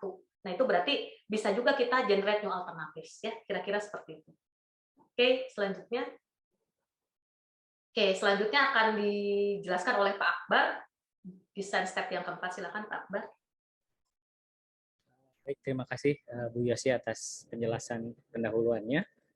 Baik, kita akan melanjutkan ya. Jadi tadi pada prinsipnya apa yang ingin kita diskusikan hari ini kan adalah transisi ya dari minds on menjadi hands on ya, dari sesuatu yang sifatnya konseptual menjadi bentuk yang real yang bisa dipegang dengan tangan gitu ya. Nah, tahapan-tahapannya tadi Bu Yosi sudah menyebutkan. Yang pertama ketika kita mulai ya, tadi misalnya dari kita mulai dengan mengidentifikasi problemnya seperti apa atau kebutuhannya seperti apa gitu ya. Misalnya tadi adalah terkait dengan goal love ya. Itu goal love-nya ini berarti didefinisikan dulu apa kebutuhan yang ingin dicapai. Nah, setelah itu Bu Yosi tadi telah menjelaskan kita coba generate beberapa alternatif gitu ya. Alternatif yang bisa menjawab kebutuhan dari kebutuhan tersebut gitu ya, dari permasalahan yang sudah didefinisikan. Kemudian tadi beberapa metode diterapkan ya. Dan setelah itu lalu dilakukan evaluasi menggunakan decision matrix sehingga bisa didapatkan satu solusi yang siap untuk diproduksi gitu ya. Jadi kita nanti banyak memang konsep-konsep yang keluar, konsep-konsep desain yang keluar. Tapi kan kita tidak mungkin untuk memproduksi semuanya, kita pasti memilih salah satu. Antara satu konsep dengan konsep yang lain itu pasti ada kekurangan dan kelebihannya. Sehingga tadi Bu Yosi memperlihatkan ya bahwa ada konsep yang pakai pembobotan itu bisa jadi konsep pertama ini lebih bagus dari segi manufaktur easy for manufacture-nya gitu. Tapi dia kurang bagus dari segi ongkosnya katakanlah seperti itu. Sementara di konsep yang kedua sebaliknya gitu ya. Maka di sini kita lakukan pembobotan sehingga kita bisa memilih mana yang menjawab seluruh keinginan gitu ya. Nah, di sini kita akan coba melihat bahwa tadi dari hasil sketch dan kita sudah terpilih satu konsep, maka kita coba detailkan desainnya. Nah, ini yang akan coba kita lihat di tahapan yang keempat. Nah, beberapa hal yang bisa dipertimbangkan. Yang pertama adalah di sini Anda bisa melakukan evaluasi secara matematis ya. Karena dengan angka tadi kita juga melihat dari customer ya, dari spesifikasi itu harus yang terukur gitu. Yang terukur itu misalnya tadi dia tidak boleh terlalu berat. Berat itu definisinya berapa? 2,5 kg. Nah, maka di situ harus sangat terukur ya sehingga kita bisa lebih presisi dalam menentukan desainnya gitu. Tidak mengira-ngira gitu. Kemudian sehingga di sini model matematis seringkali dimanfaatkan ya untuk mengevaluasi atau fungsi-fungsi matematis dimanfaatkan untuk mengevaluasi sebuah konsep desain yang ingin kita produksi gitu ya. Jadi ini masih belum masuk tahapan produksi, tapi kita harus siap-siap ya di sini untuk mengevaluasi. Jadi detail desain ini adalah jembatan dari yang sebelumnya adalah berupa konsep, ini menjadi nanti detail desain ini akan menjadi arahan ya bagi pemanufaktur untuk memprosesnya menjadi sebuah produk yang hands on yang bisa dipegang. Kemudian ada beberapa hal juga ya yang perlu dipertimbangkan, misalnya di sini melakukan pemodelan secara eksperimen ya untuk memahami hal-hal yang mungkin tidak bisa kita kendalikan ya, tidak bisa kita ketahui. Kita coba analisis sensitivitas gitu ya, problem-problem dari luar apa saja yang mungkin terjadi, kemudian kita bisa nanti mengevaluasi apakah ini harus seperti apakan gitu ya supaya masalah-masalah itu bisa kita atasi. Kemudian yang terakhir tentu saja setelah kita mempertimbangkan 2 poin yang atas, bagaimana Anda nanti membuat gambar detailnya ya. Gambar detail ini nanti tentu saja dimensinya harus sudah masuk, kemudian komponen-komponennya semua digambarkan gitu ya, dengan bentuk yang semirip mungkin dengan kondisi realnya. Sehingga nanti ketika dibaca oleh operator, oleh orang mesin gitu ya, oleh orang yang memproduksi ini sudah jelas sehingga siap untuk diproduksi atau diproses manufaktur. Nah, untuk mempersiapkan tahapan detail design ini yang pertama adalah kita bisa membaginya menjadi dua ya. Yang pertama adalah Anda melakukan analisis akhir gitu ya, analisis sebelum desain ini kita proses gitu ya.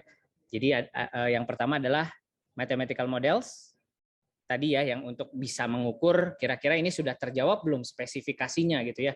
Kalau misalnya tadi yang beratnya harus tidak terlalu berat, ya kita ukur dengan timbangan sudah sampai 2,5 kilogram apa belum gitu ya.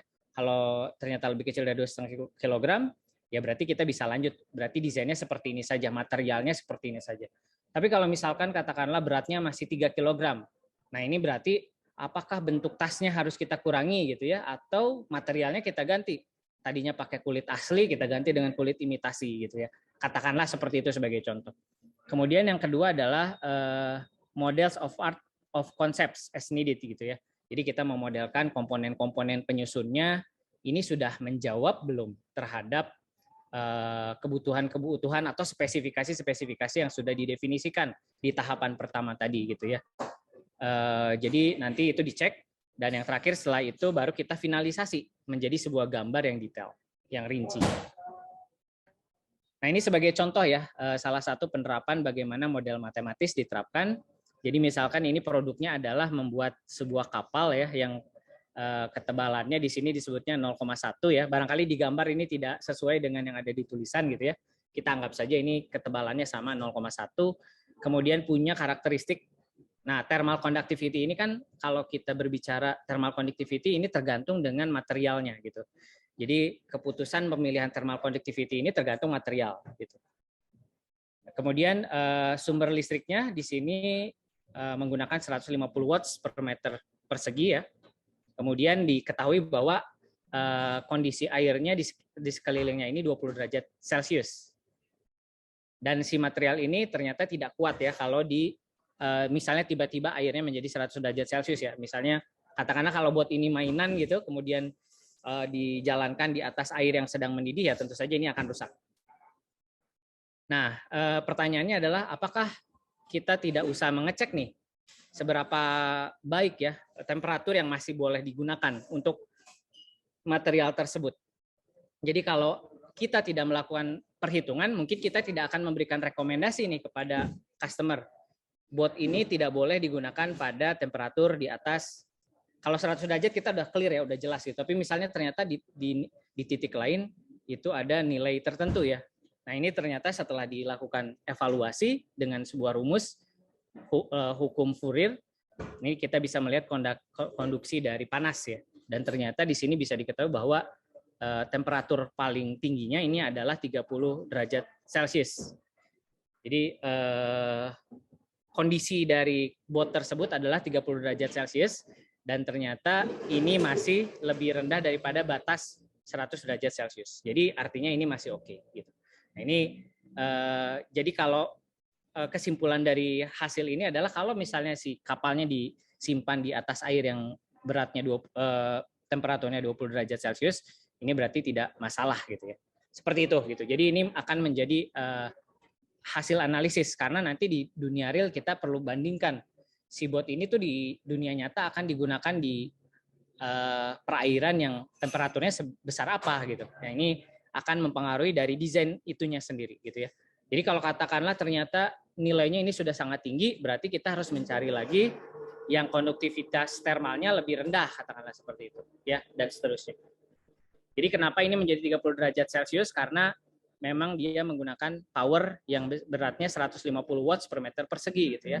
Kemudian besarnya watts ini akan meningkatkan temperatur dari si kapalnya. Seperti itu sebagai contoh. Nah, kemudian itu ya memanfaatkan model matematis. Di samping itu juga kadang-kadang kita perlu memastikan bahwa sebuah desain ini perlu menghilangkan berbagai ketidakpastian gitu ya. Jadi kita harus mengurangi berbagai ketidakpastian. Katakanlah misalnya kita tadi berbicara tentang robot golf ya, auto golfer gitu ya. Bagaimana si robot golf ini bisa melakukan seperti atlet ya, memukul kemudian memasukkan bola.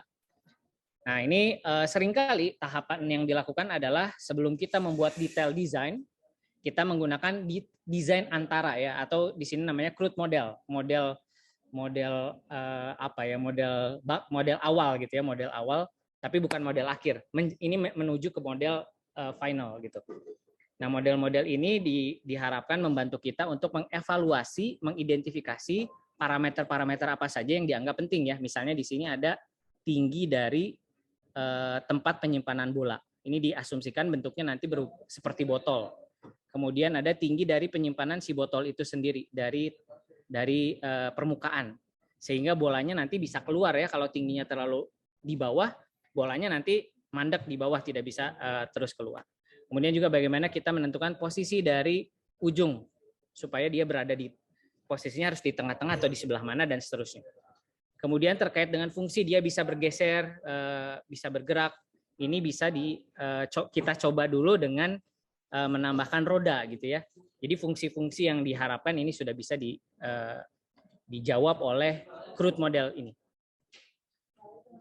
Nah, ini di sini kemudian kita coba ya evaluasi uncertainty ini, misalnya apakah 10 bola bisa fit di dalam top half of 2 liter bottle. Jadi kita menggunakan botol ini, kemudian kita mengevaluasi apakah cukup 10 bola ini bisa cukup ya di dalam botol ini. Nah, barangkali di sini yang terkait adalah bagaimana kita memastikan bahwa ini cukup atau kurang, atau bagaimana nanti perbaikan adjustment-nya yang harus dilakukan, itu bisa dilakukan dari nilai H-nya. H besar ya, kalau H besarnya misalnya masih cukup 8 bola, berarti H-nya harus kita tambah. Si botolnya kita panjangin lagi ke atas ya, misalkan ini menggunakan botol air kemasan gitu ya. Nah, ini kita coba tinggikan lagi sehingga 10 bola dari bola golf itu cukup. Kemudian yang kedua, what is the optimal height ya? Berapa tinggi optimal dari posisi bawah ketika bolanya dilemparkan ya, diturunkan. Nah, ini adalah terkait dengan H kecil. Nah, seberapa tinggi H-nya sehingga si bola ini nanti ketika dikeluarkan itu cukup ya. Nah, ini berarti kan harus mempertimbangkan leher dari botolnya, kemudian dibandingkan dengan tinggi dari H-nya gitu. Kemudian apakah 10 bola bisa 10 bola akan jatuh secara bersamaan gitu ya.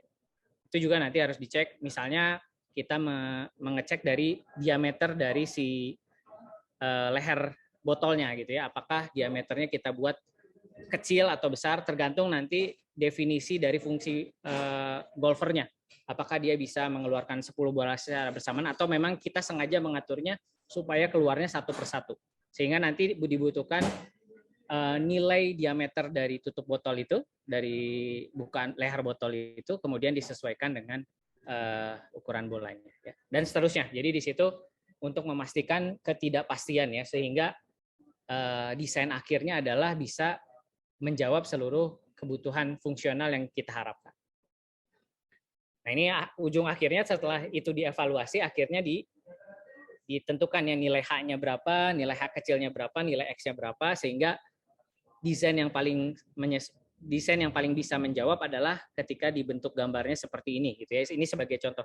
Jadi walaupun tadi percobaannya menggunakan botol, tapi untuk parameter-parameter tadi, uncertainty tadi, ini ternyata bisa kita kurangi uncertainty-nya kalau kita buat desainnya bentuknya menjadi seperti ini. Tapi secara garis besar ini bentuknya tidak berbeda jauh ya dengan fungsi-fungsi atau pengukurannya tidak berbeda jauh dari gambar yang ini.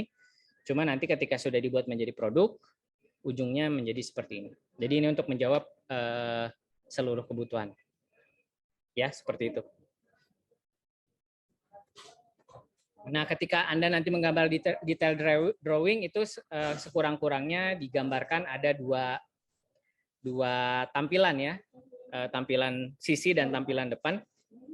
Sebetulnya nanti di gambar teknik ya, kalau tidak salah sedang mengambil ya semester ini, itu nanti seringkali kita dibuat 3 gambar ya, gambar tampak depan, tampak samping, dan tampak atas gitu ya. Itu at least kita punya 3, karena memang benda 3 dimensi kan ada 3 sisi ya, jadi sumbu X, sumbu Y, sumbu Z. Dengan 2 juga sebenarnya sudah kelihatan, tapi kalau misalnya dibutuhkan lebih banyak ya kita bisa gambarkan sisi yang ketiga. Oke, jadi di sini ada beberapa hal ya yang perlu disiapkan gitu. Jadi kalau Anda lihat di sini ada garis-garis, mungkin di sini nggak kelihatan ya, tapi nanti ketika Anda di gambar teknik itu kadang-kadang ada gambar garis-garis putus. Nah, ini nanti mengidentifikasikan adanya part yang ada di balik si komponen tersebut. Ya, misalnya katakanlah saya sedang menggambarkan mobil gitu ya. Kemudian ada kursinya, tapi kursinya kan ada di dalam mobil gitu. Nah, kursinya ini kita gambar putus-putus gitu. Karena memang garis putus-putus ini menggambarkan dia memang bukan di bagian terluar gitu. Seperti itu ya misalnya. Kemudian juga tips berikutnya adalah hanya tampilkan dimensi-dimensi esensial ya, terutama yang terkait dengan fungsional utama gitu ya. Kemudian gunakan notes or label untuk mengidentifikasi material yang digunakan gitu ya. Kemudian cara-cara untuk melakukan perakitannya seperti apa dan seterusnya. Nah, ini kalau khusus untuk electric circuit ada diagram sirkuitnya ya, rangkaian listriknya digambarkan juga gitu. Kalau komponennya memang ada alat-alat elektronik. Nah, beberapa tip tambahan di sini adalah jadi di sini waktu sangat banyak digunakan saat analisis, eksperimen, kemudian memodelkan ya, dan juga detail drawing. Selama iterasi ketika kita melakukan manufacturing and testing. Nah, ini hal yang cukup penting ya ketika kita memiliki kompetitor, sehingga kita harus melakukan prosesnya secepat mungkin. Nah, ini summary-nya. Jadi kita perlu menganalisis ya ketika melakukan detail design secara matematis, menggunakan model matematis, sehingga kita bisa mengevaluasi lebih terukur ya. Kemudian juga kita melakukan eksperimen tadi seperti contoh ketika kita mencoba-coba pada ketinggian berapa gitu ya, supaya bolanya nih bisa sesuai jumlahnya 10 gitu ya. Nah, ini dilakukan untuk mengurangi uncertainty. Kemudian baru digambarkan secara detail, apakah dengan tangan ya atau dengan komputer. Karena dia detail, berarti gambarannya harus semirip mungkin, sehingga ketika digambar dengan tangan harus sehati-hati mungkin. Dan seterusnya, sehingga ujung-ujungnya nanti harus dibuat dokumentasi yang, karena ini akan menjadi alat komunikasi ya dari pihak desainer ke pihak yang nanti akan melakukan proses manufaktur. Seperti itu. Nah, sebelum produknya ini kita proses, kita produksi, ini cukup penting juga adalah kita melakukan presentasi ya, design defense. Sama kalau nanti Anda membuat tugas akhir, ada defense ya, ada sidang tugas akhir gitu ya, untuk memastikan bahwa tugas akhir Anda ini sudah sesuai dengan spesifikasi yang diminta oleh program studi gitu ya. Nah, ini juga sama, design defense ini nanti dipastikan dulu apakah sudah menjawab seluruh spesifikasi yang diperlukan gitu ya, diperlukan oleh customer. Nah, ini biasanya kita akan coba melihat bahwa waktu yang paling cukup banyak digunakan oleh seorang engineer atau insinyur adalah sebetulnya waktu untuk mengkomunikasikan hasil dan juga penemuannya gitu ya.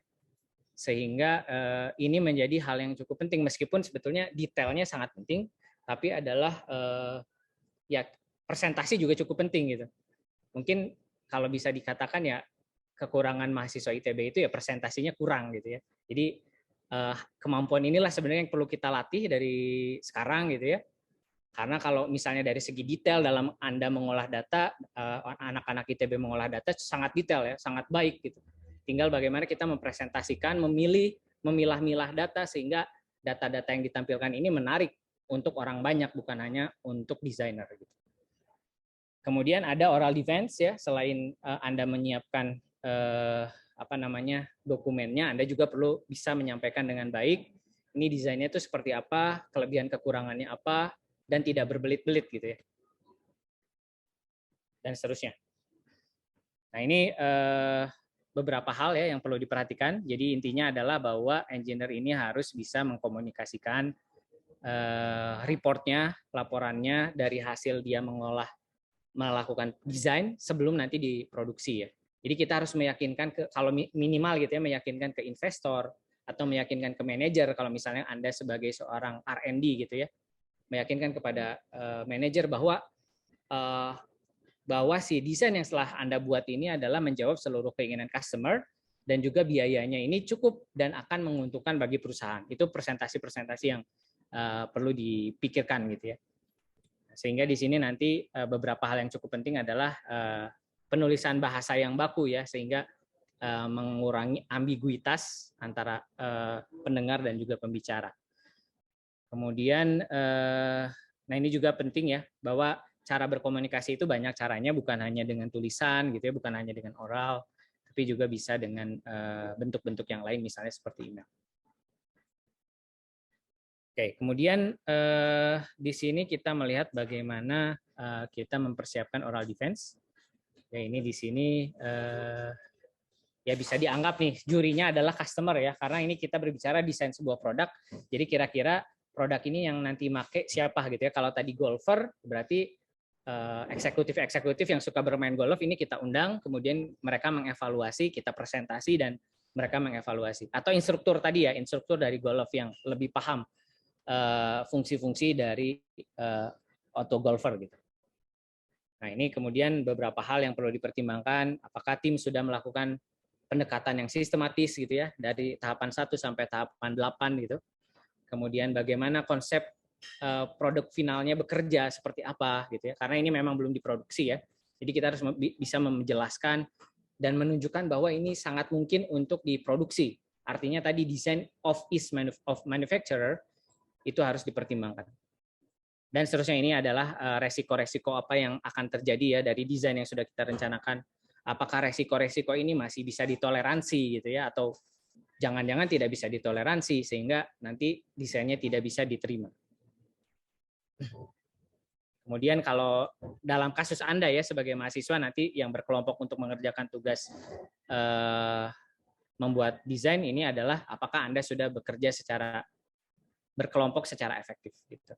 Itu akan menjadi hal-hal yang juga perlu dipertimbangkan. Nah, ini adalah tips ya atau saran yang bisa digunakan bagaimana Anda membagi konten dari defense yang sifatnya oral. Nah, ini yang pertama adalah ya ini mungkin slide-nya gitu ya, ketika membuat slide presentasi itu hanya 15 slide ya. Kalau kuliah ini 89 banyak sekali, tapi di sini hanya 15 gitu ya. Karena yang kalau kita berbicara di depan eksekutif, di depan CEO gitu ya, yang pemilik perusahaan, itu mereka nggak perlu informasi yang terlalu panjang, tapi informasi sesedikit mungkin, tapi yang krusial, yang penting gitu. Sehingga di sini kita bisa lihat ya, banyak yang jumlahnya hanya 1 halaman gitu. Ada judul 1 halaman, kemudian ada outline, itu kan masih terhitung yang tambahan ya. Kemudian, nah problem definition nggak usah terlalu panjang gitu. Kita tampilkan kata-kata kunci problemnya apa. Seperti contoh tadi yang golfer, kita mau si golfernya bisa seperti ini, bisa seperti ini, bisa seperti ini. Cukup itu untuk problem definition. Jadi jangan lebih dari 1 halaman. Kemudian problem definition ini diterjemahkan menjadi design requirement. Ini kan sebenarnya tahap 1, tahap 2, important design requirement-nya adalah tahap 2. Itu apa saja yang bisa menjawab problem definition. Kemudian alternatif konsep, nah ini 2 halaman ya.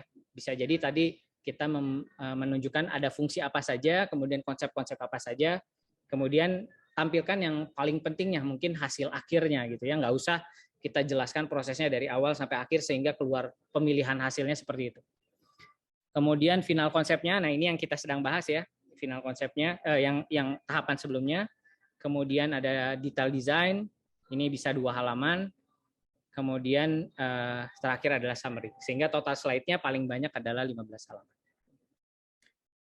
Nah, terkait dengan manajemen risiko pada saat kita melakukan oral defense, ini apa sih yang disampaikan sebetulnya ya ketika kita berbicara tentang risiko? Yang pertama adalah apa saja yang bisa mengurangi risiko gitu ya. Nah, ini adalah hal-hal yang bisa dipertimbangkan dan ditambahkan pada drawing gitu ya. Sehingga di sini untuk mengurangi risiko itu yang pertama adalah konsep yang sangat berkualitas tinggi, baik itu dari gambar maupun dari detail dari sketch-nya maupun detail drawing-nya. Jadi punya konsep yang kualitasnya tinggi sehingga ini akan menurunkan risiko ya. Sehingga karena kalau kualitasnya tinggi berarti dia sangat baik. Kemudian di dalamnya juga ditambahkan perhitungan-perhitungan yang tepat gitu ya, yang proofing, yang betul perhitungannya. Ini akan mengurangi resiko dari kegagalan kita ya dalam melakukan oral defense. Jadi dengan adanya perhitungan yang baik, kita bisa menjelaskan dengan baik dan bisa meyakinkan dari pendengar gitu. Kemudian explanation of manufacturing details ini juga penting untuk menunjukkan proses manufakturnya ini visible atau enggak, layak atau enggak gitu, dan seterusnya. Kemudian ada beberapa hal yang dapat beresiko ya, meningkatkan resiko kita ditolak nih oral defense-nya. Yang pertama, kalau gambar drawing-nya ini enggak terlalu bagus, bisa jadi misinformasi, datanya kurang, atau gambar produknya memang enggak bagus gitu, dan seterusnya ya. Jadi ini hal-hal yang perlu kita pertimbangkan ketika akan melakukan oral defense. Nah, ini beberapa tipsnya. Ya, ini beberapa hal ya. Ini ketika kita berpresentasi jangan terlalu banyak melihat slide gitu ya, lihat audiensnya dan seterusnya. Kemudian latihan sebelum presentasi. Ini sama sih kalau kita juga mau presentasi tugas akhir juga ya kira-kira seperti ini gitu. Kemudian dalam visual aids ini jangan gunakan terlalu banyak kata ya. Jadi pilihlah kata-kata, kalimat-kalimat yang efektif gitu dan seterusnya. Nah, ini silahkan nanti diperhatikan lebih jauh ya, bahwa ketika melakukan presentasi ini harus mempertimbangkan hal tersebut. Kemudian, nah ini terkait dengan kalau kita berbicara kompetisi desain ya. Jadi kalau kita berkompetisi, misalnya kita presentasi tapi tujuannya adalah kompetisi ya, ada saingan kita yang sedang melakukan desainnya. Kalau di mata kuliah ini ada kelompok mahasiswa punya kelompok-kelompok, nah desainnya ini kita kompetisikan gitu ya. Nah, bisa dikatakan secara rule of thumb bahwa nanti nilai akan semakin baik kalau kualitas gambarnya ini semakin baik gitu. Jadi upayakan ketika menggambar detail drawing itu sebaik mungkin kualitasnya. Kemudian yang kedua ini ya, evidence of the use of calculation. Jadi bukti-bukti dengan melakukan perhitungan-perhitungan yang tepat, yang sesuai dengan keperluan. Kemudian yang terakhir adalah ya, intinya adalah visual ini adalah penting. Jadi ini lebih bagaimana kita membuat presentasi dengan gambar itu ternyata bisa lebih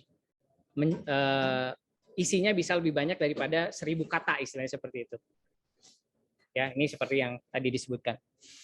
Jadi di tahapan yang kelima ini, ketika kita harus melakukan oral defense, di sini adalah poin penting ya, karena seorang engineer ini memang harus bisa bukan hanya memodelkan idenya menjadi sebuah gambar, sebuah desain gitu ya, tapi juga harus bisa mengkomunikasikannya kepada orang yang akan menggunakan. Itu yang pertama, hal pentingnya. Kemudian kunci suksesnya adalah perencanaan dan juga organisasi ketika kita melakukan oral defense. Jadi persiapkan, pilah-pilah informasi-informasi yang penting apa saja yang harus disampaikan, jangan semuanya, dan juga berikan gambaran ya, jangan terlalu banyak kata gitu pada saat kita mempresentasikan, sehingga cukup kata kunci dan juga gambar-gambar, di mana gambar-gambar tersebut adalah gambar yang bisa mewakili berbagai kalimat gitu ya. Oke, kita masuk ke tahapan yang keenam. Jadi setelah tahapan yang keempat tadi kita membuat detail design, kemudian detail desainnya kita coba dulu nih presentasikan kepada orang yang lebih ahli gitu ya, atau orang yang akan make. Nah, setelah dapat persetujuan dari mereka, baru kita bisa masuk ke tahapan yang keenam. Jadi sebetulnya tahapan yang tadi sudah disebutkan oleh Bu Yosi ya, systemic approach itu kan ada tahapan 1 sampai tahapan 6 gitu, 8 ya. Sampai tahapan 8. Nah, ini di tahapan 6 ini nggak serta-merta dari 5 langsung ke 6 gitu ya. Kalau dari 5 ini tidak ada persetujuan, ya tentu saja kita nanti ngulang lagi. Apakah ngulangnya ke detail design gitu ya, atau ngulangnya ke functional requirement-nya harus ditambahkan lagi gitu dan seterusnya. Sehingga di sini makanya terjadi iterasi sebetulnya.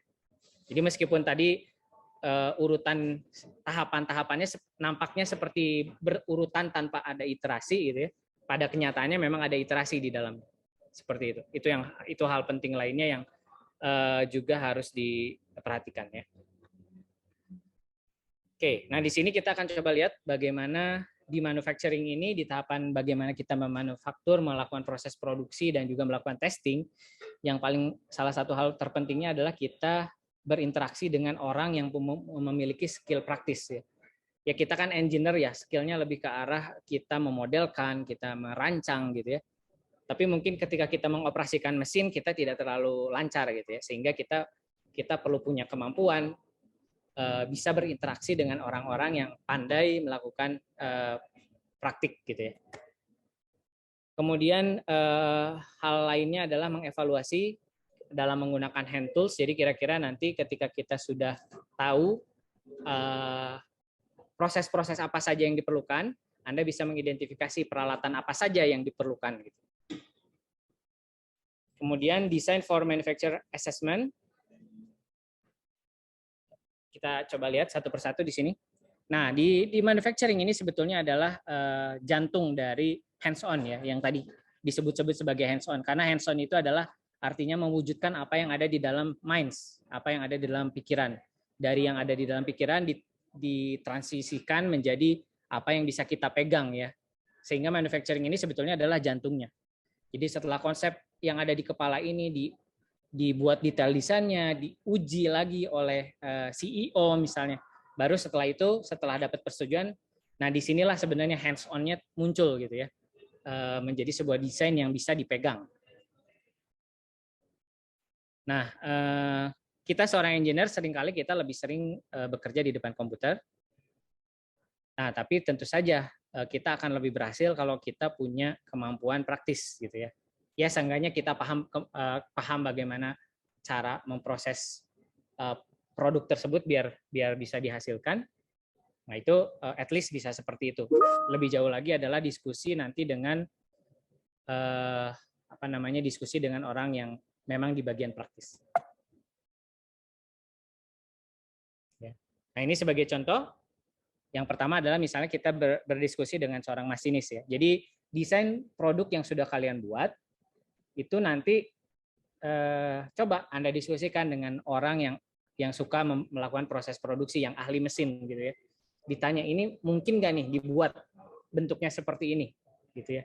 Ada nggak mesin yang bisa membuat bentuk seperti ini? Misalnya bentuknya katakanlah kita membentuk sirip hiu gitu. Sekarang kan kalau lihat antena-antena di mobil bentuknya kayak sirip hiu gitu. Nah, ini bisa nggak nih dibentuk sekarang gitu? Bisa jadi di luar negeri udah bisa gitu ya, tapi di Indonesia mesinnya terbatas, ngebentuk seperti itu saat ini belum bisa. Sehingga dampaknya apa? Kita balik lagi ke tahapan detail design. Karena kita harus ngubah bentuknya nggak bisa seperti itu. Ya, jadi di situ ada proses iteratif. Ya, jadi kita perlu konsultasi nih ke orang yang lebih praktis. Kemudian yang berikutnya adalah jangan kita mendelay. Kalau misalkan katakanlah desainnya sudah oke, sudah bisa jalan, ini jangan didelay lama-lama gitu ya. Kita ragu-ragu nih kalau kita memproses dengan cara seperti ini biayanya akan mahal atau kita butuh ini dan itu gitu. Tapi jalanin aja nanti evaluasi gitu. Kalau kita nggak jalan-jalan kita nggak tahu apa yang harus dievaluasi. Intinya seperti itu. Kemudian bagi-bagi tanggung jawab ya, sehingga kalau misalnya produknya tadi ya kata Bu Yosi kita harus bikin dia menjadi adjustable, dia dibuat berarti modular gitu ya. Nah kalau kita sudah bisa merancang secara modular, kita bisa bagi-bagi tugas. Ada bagian yang kalau misalkan kita bikin mobil gitu ya, ada bagian yang ngerjain bagian elektroniknya, ada orang yang bagian bikin rangkanya, ada orang yang bagian mesinnya dan seterusnya. Itu bisa masing-masing berjalan secara paralel daripada kita buat secara seri, nanti waktunya akan lebih lama. Kemudian pastikan ya detail drawing-nya up to date. Jadi bisa jadi nanti ada ide baru langsung update gitu ya, dan harus diketahui oleh seluruh pihak. Karena khawatirnya kalau misalnya kita sudah diupdate tapi nggak dimasukkan ke dalam gambar, terus orang mesinnya nanti membuat berdasarkan gambar yang dia pegang, ternyata jadi beda gitu.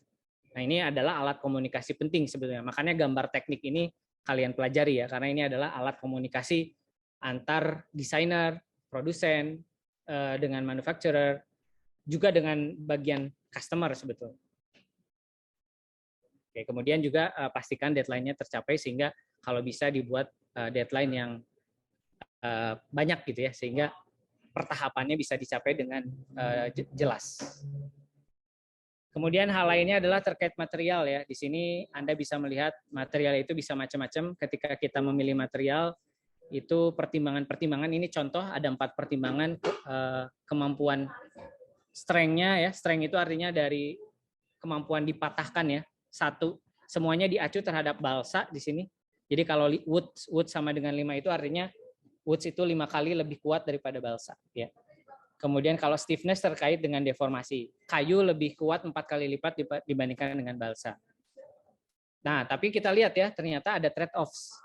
Ketika dia semakin kuat, ternyata kemampuan easy for manufacture-nya makin tinggi, makin berat di sini. Ya. Sebagai contoh ya. Ini salah satu contoh aja, tapi tidak melulu seperti itu ya. Ini sebagai contoh tidak seperti itu. Nah, jadi ini hal-hal yang bisa dipertimbangkan, tapi tidak harus 4 aspek ini saja, bisa jadi lebih dari itu. Kemudian juga hal yang berikutnya adalah kalau kita tadi ingin mempertimbangkan komponen yang mudah untuk dipasang lepas gitu ya, maka dicarilah fastener pengencang yang bisa dilepas pasang ya, misalnya baut dan mur gitu ya. Ini semakin ke kanan semakin mudah untuk di adjustable. Artinya kalau bagian atasnya rusak, ini tinggal kita lepas dulu skrupnya, kemudian ganti dengan part yang baru, pasang lagi. Tapi kalau yang adhesif ya, di sini karena dia pakai lem, kita patahkan, bisa jadi patahnya malah ke sini gitu.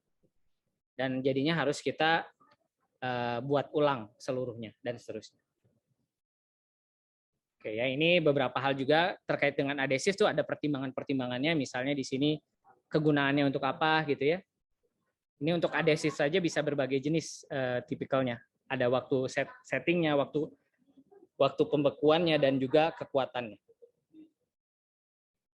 Kemudian yang terakhir di sini adalah hand tools ya.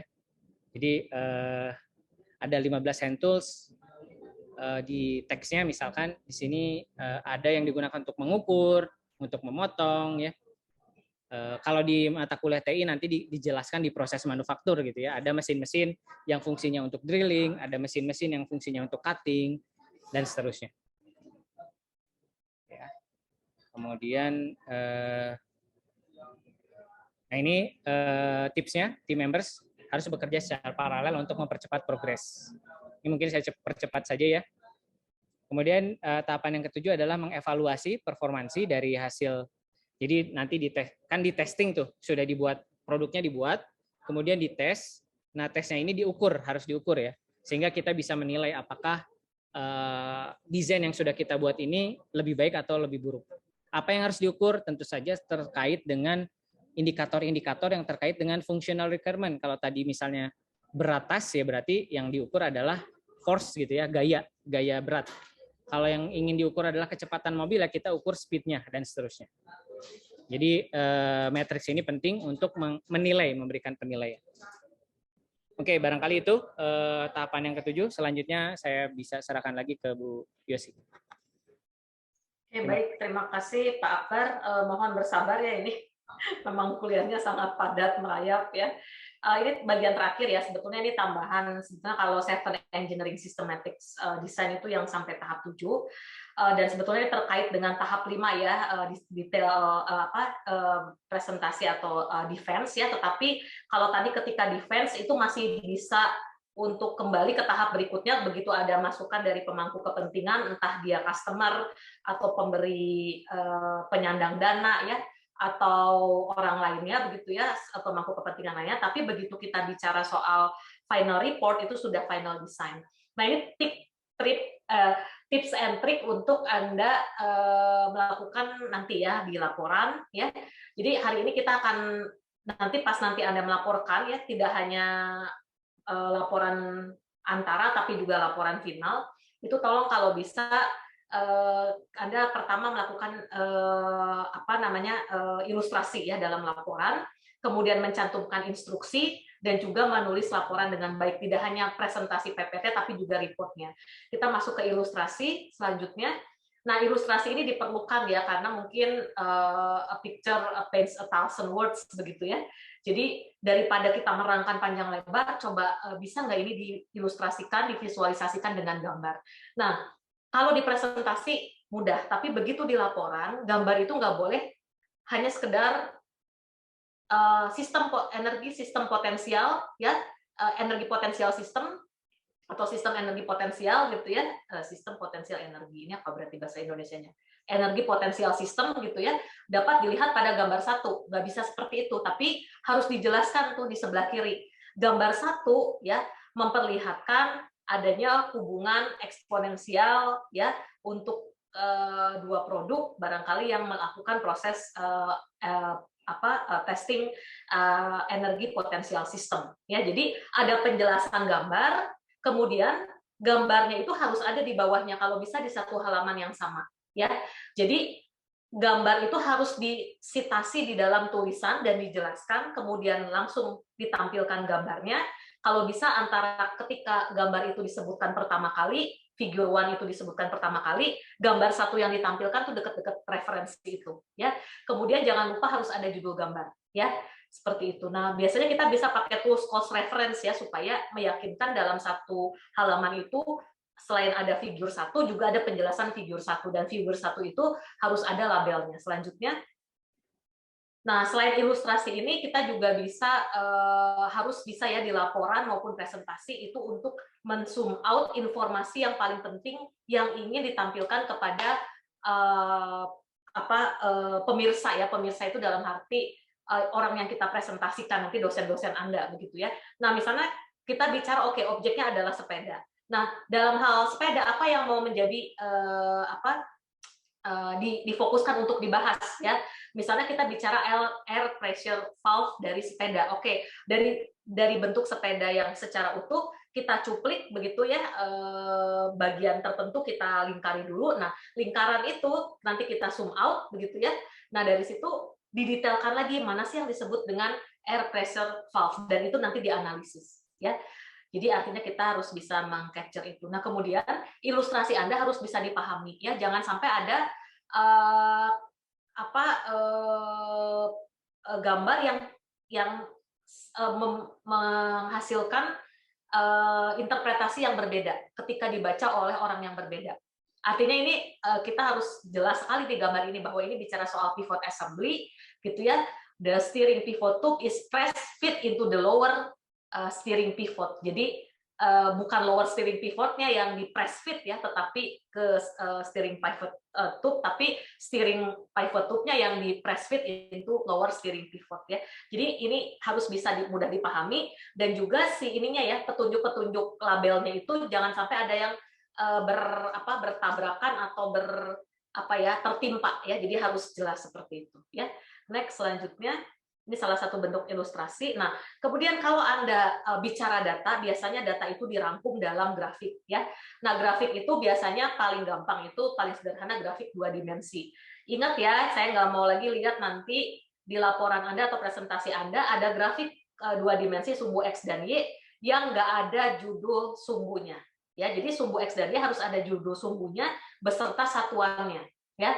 Nah, sekarang kita lihat ya, dan kalau kita daripada kita membuat dua gambar yang sama untuk dua hal yang maksudnya kan di sini ada kita mau lihat ya perbandingan antara hubungan antara kecepatan dan waktu berdasarkan teori yang kita hitung tadi berdasarkan rumus-rumus dengan eksperimen yang kita lakukan. Nah, daripada kita gambar dua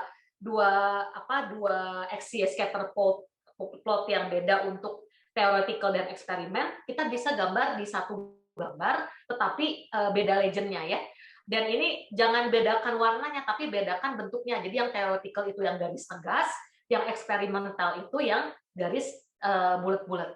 Begitu ya. Nah, harus ada legend, kemudian harus gampang mudah dibaca. Oh, ternyata kita bisa menyimpulkan apa? Antara theoretical dan eksperimental, ternyata deviasinya tidak banyak. Karena si eksperimental itu hubungan antara kecepatan dan waktu hampir mendekati dengan teoretikal ya.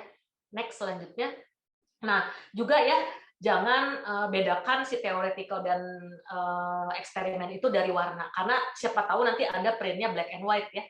Jadi lebih baik distinguish two lines in one figure itu based on bentuknya. Jadi ada yang putus-putus atau yang tegas atau yang titik-titik atau yang garis panjang garis pendek terserah. Itu kalau misalnya 4 ya seperti itu. Garis tegas, titik-titik, garis-garis dan garis pendek garis panjang gitu ya supaya bisa distinguish the lines ya. Next. Nah, kemudian ketika nanti Anda bicara tabel sama halnya dengan gambar, harus ada penjelasan tabel, harus ada referensinya. Jadi ini dijelaskan, the physical aspects of three printers are shown in table 1. Itu referensinya table 1. Table 1 harus ada di halaman yang sama sebisa mungkin.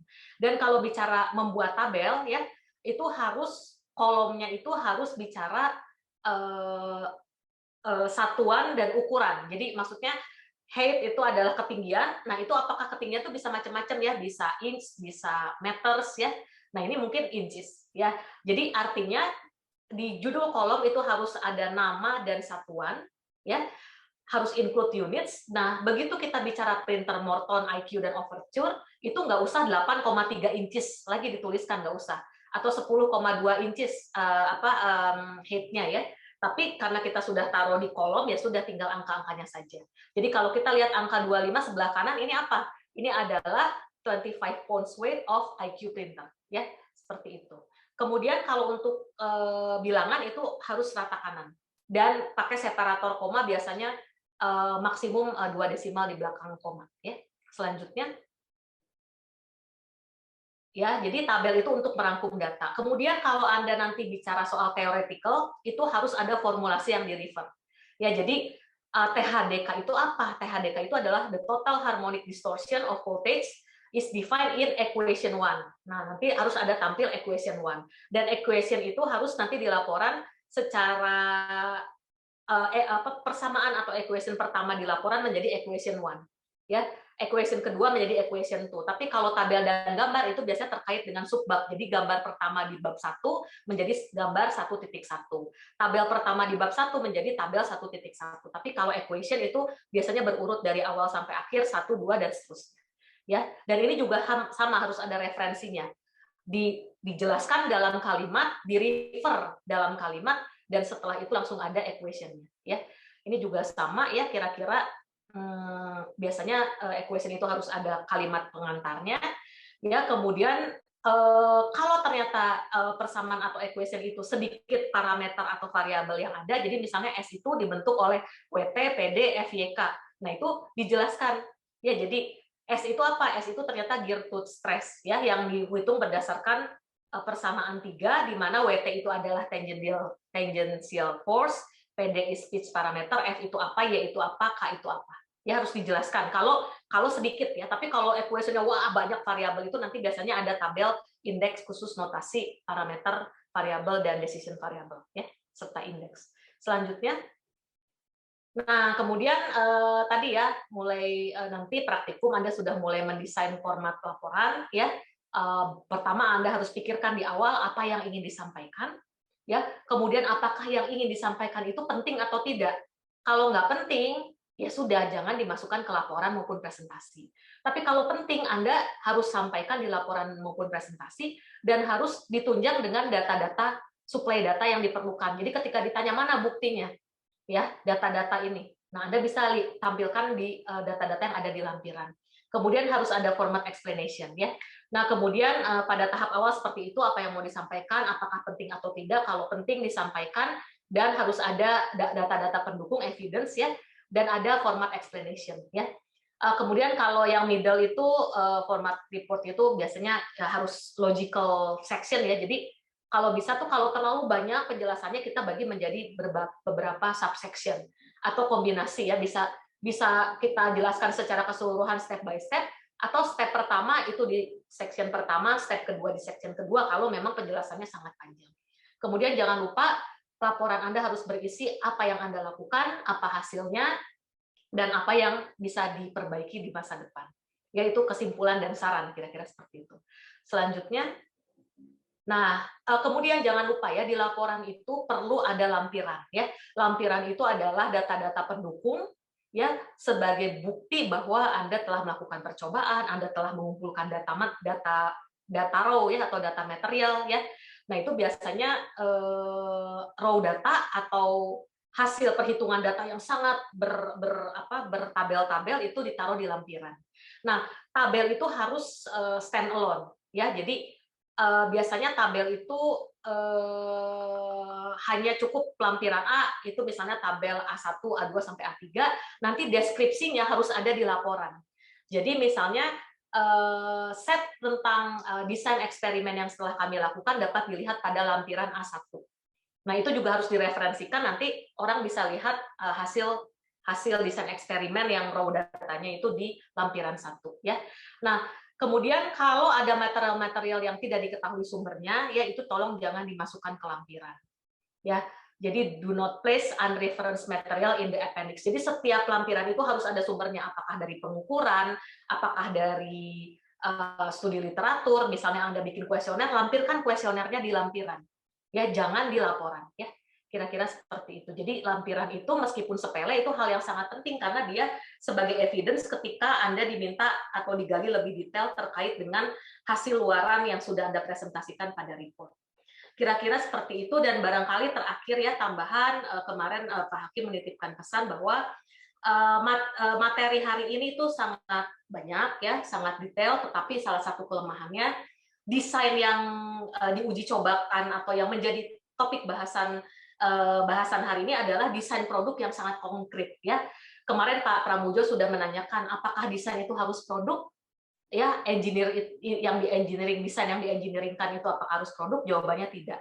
Ya, desain itu bisa juga desain organisasi, ya, desain sistem, dan desain-desain lainnya yang belum tentu bersifat tangible atau bisa dilihat sebagai produk. Nah, itu nanti sekalian promosi ya Pak Abai, desain organisasi barangkali bisa belajar di TIMR, atau nanti yang masuk teknik kimia dan teknik fisika bisa ngambil mata kuliah itu ya. Kemudian desain sistem itu pendekatan sistem juga ada dan seterusnya. Kira-kira itu dari saya, demikian. Terima kasih, mohon maaf kalau banyak kesalahan, kekurangan, terlalu cepat dari saya dan Pak Akbar. Saya kembalikan ke Pak Fakizah. Terima kasih. Baik, kebetulan Pak Fakizahnya ada perkuliahan lain, jadi dititip. Oke. Ya, itu saja ya. Barangkali materinya hari ini sangat banyak, jadi mohon maaf tidak bisa tanya jawab ya, karena kalian juga ada waktu untuk istirahat untuk persiapan kuliah selanjutnya gitu ya. Jadi kalau misalnya ada pertanyaan mungkin bisa ditanyakan di lain kesempatan gitu ya. Barangkali seperti itu. Mungkin itu saja. Barangkali bisa kita tutup perkuliahan hari ini. Terima kasih banyak atas atensi dan perhatiannya. Terima kasih Bu Yosi juga atas penyampaiannya, dan Bu Gaida ya yang sudah hadir menemani gitu. Itu saja barangkali. Dari Bu Yosi ada tambahan? Nggak ada, cukup Pak Akbar. Jadi mohon dipelajari lagi dan diimplementasikan ya untuk nanti di report ya. Oke, terima kasih. Selamat siang. Dan sampai ketemu.